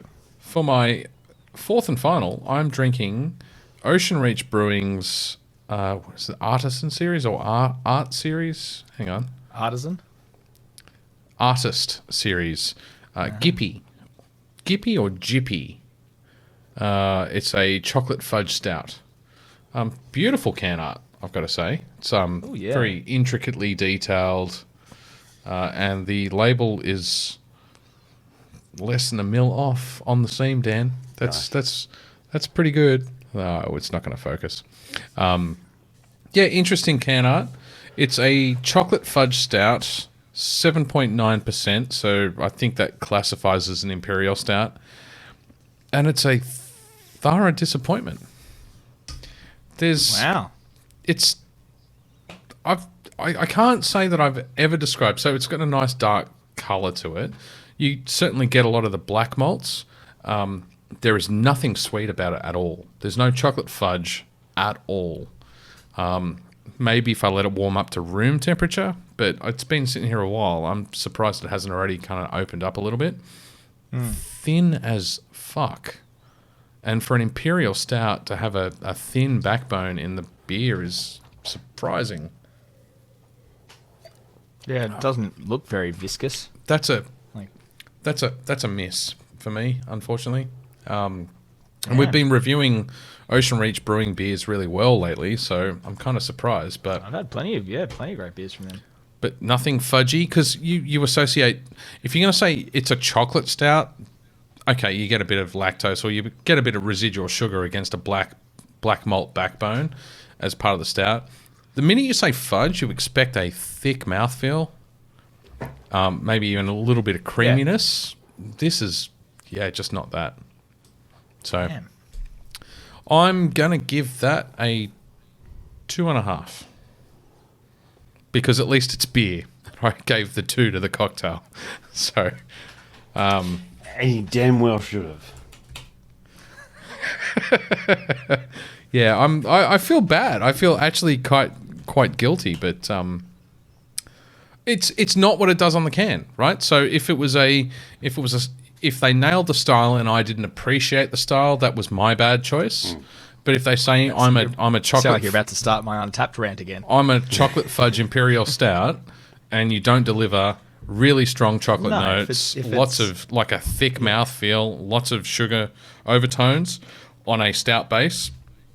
If you don't hit the brief, you don't get the points. Yep. Not that we're the final word in beer, but you get that. Well, I mean, we could be. We could be the final word in beer. We're approaching 10. Actually, yeah. What were you going to say? Sorry. No, I can wait. What are we approaching? I have nothing to really say. We're approaching 10,000 downloads. That is scary. So if Can I do a video with my helmet then? as long as you keep your pants on, mate.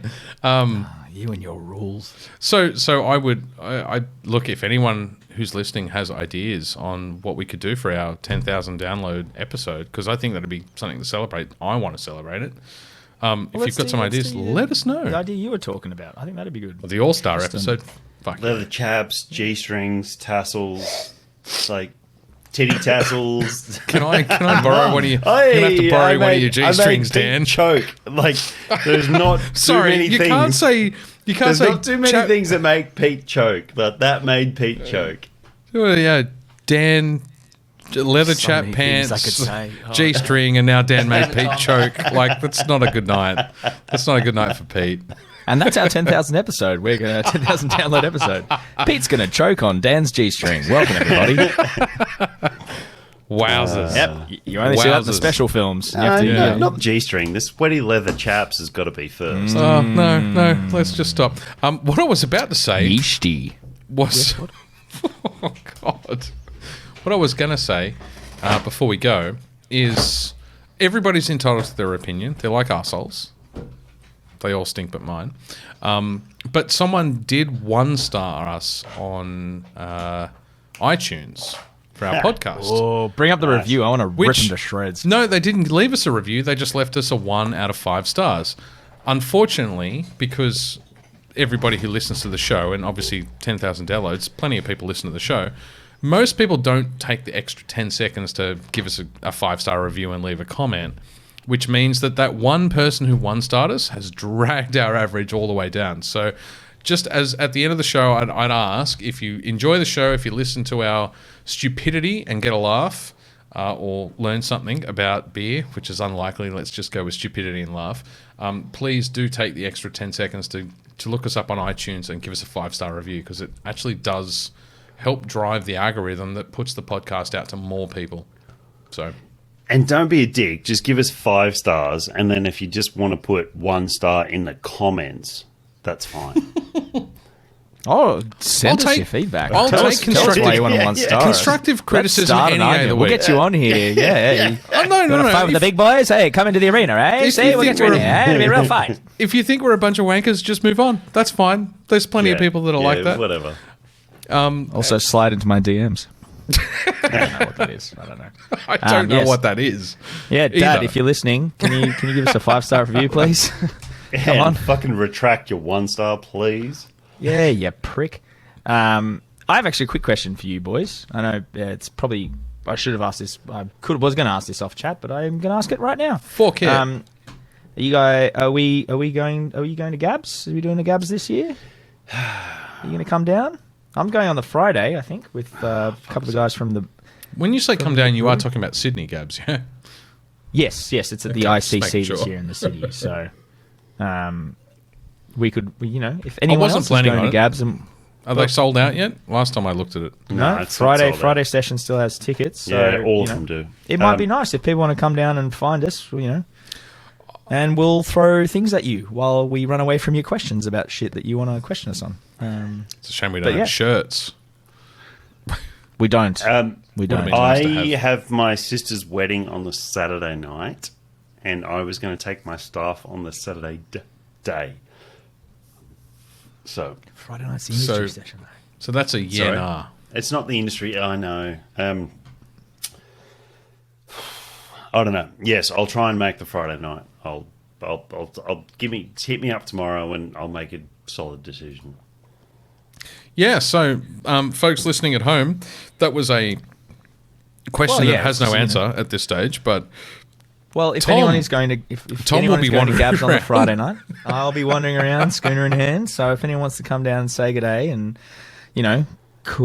question me on things that I've said, and I will probably just slur my way through that sentence and give you a big hug and send you on your way, because I wouldn't have answered it. Let's be completely honest. But for those who do enjoy beer and are living in Sydney or Melbourne coming up, and like listening is to a couple of ill-informed idiots talking shit for 3 hours an episode, Yeah, but if you guys are going to Gabs, it's good. Let us know what you're looking forward to try. If there's any breweries you think are going to kill it. If you think there's, what amount of What are your hops do you think predictions? is going to be? There's going to be at least four. I'm going for this year. 16% and above sextuplet hopped IPAs. Is that what you're calling? Ugh. Wow. Do you reckon we'll get many more American brewers this year? Because we've had a couple last few years, I've noticed, have started to set up shop. And Really? 8 Wide, yeah, there was one, I can't remember the name of the brewery. There was an American brewer that set up a stall last year. 8 Wide had a huge stall last year Wide as from well. New Zealand, not I America. know. That's why I separated the two. Yeah. There was an American brewer. I'm fairly certain. Maybe I'll eat my fucking hat. Well, this no, is why we might get have been- one-star might have been- reviews. might have been- Pete talks out of his ass. It might have been the fact that Goose Island were doing stuff with... 'cause They were with, had one of the CV. food stalls, didn't they?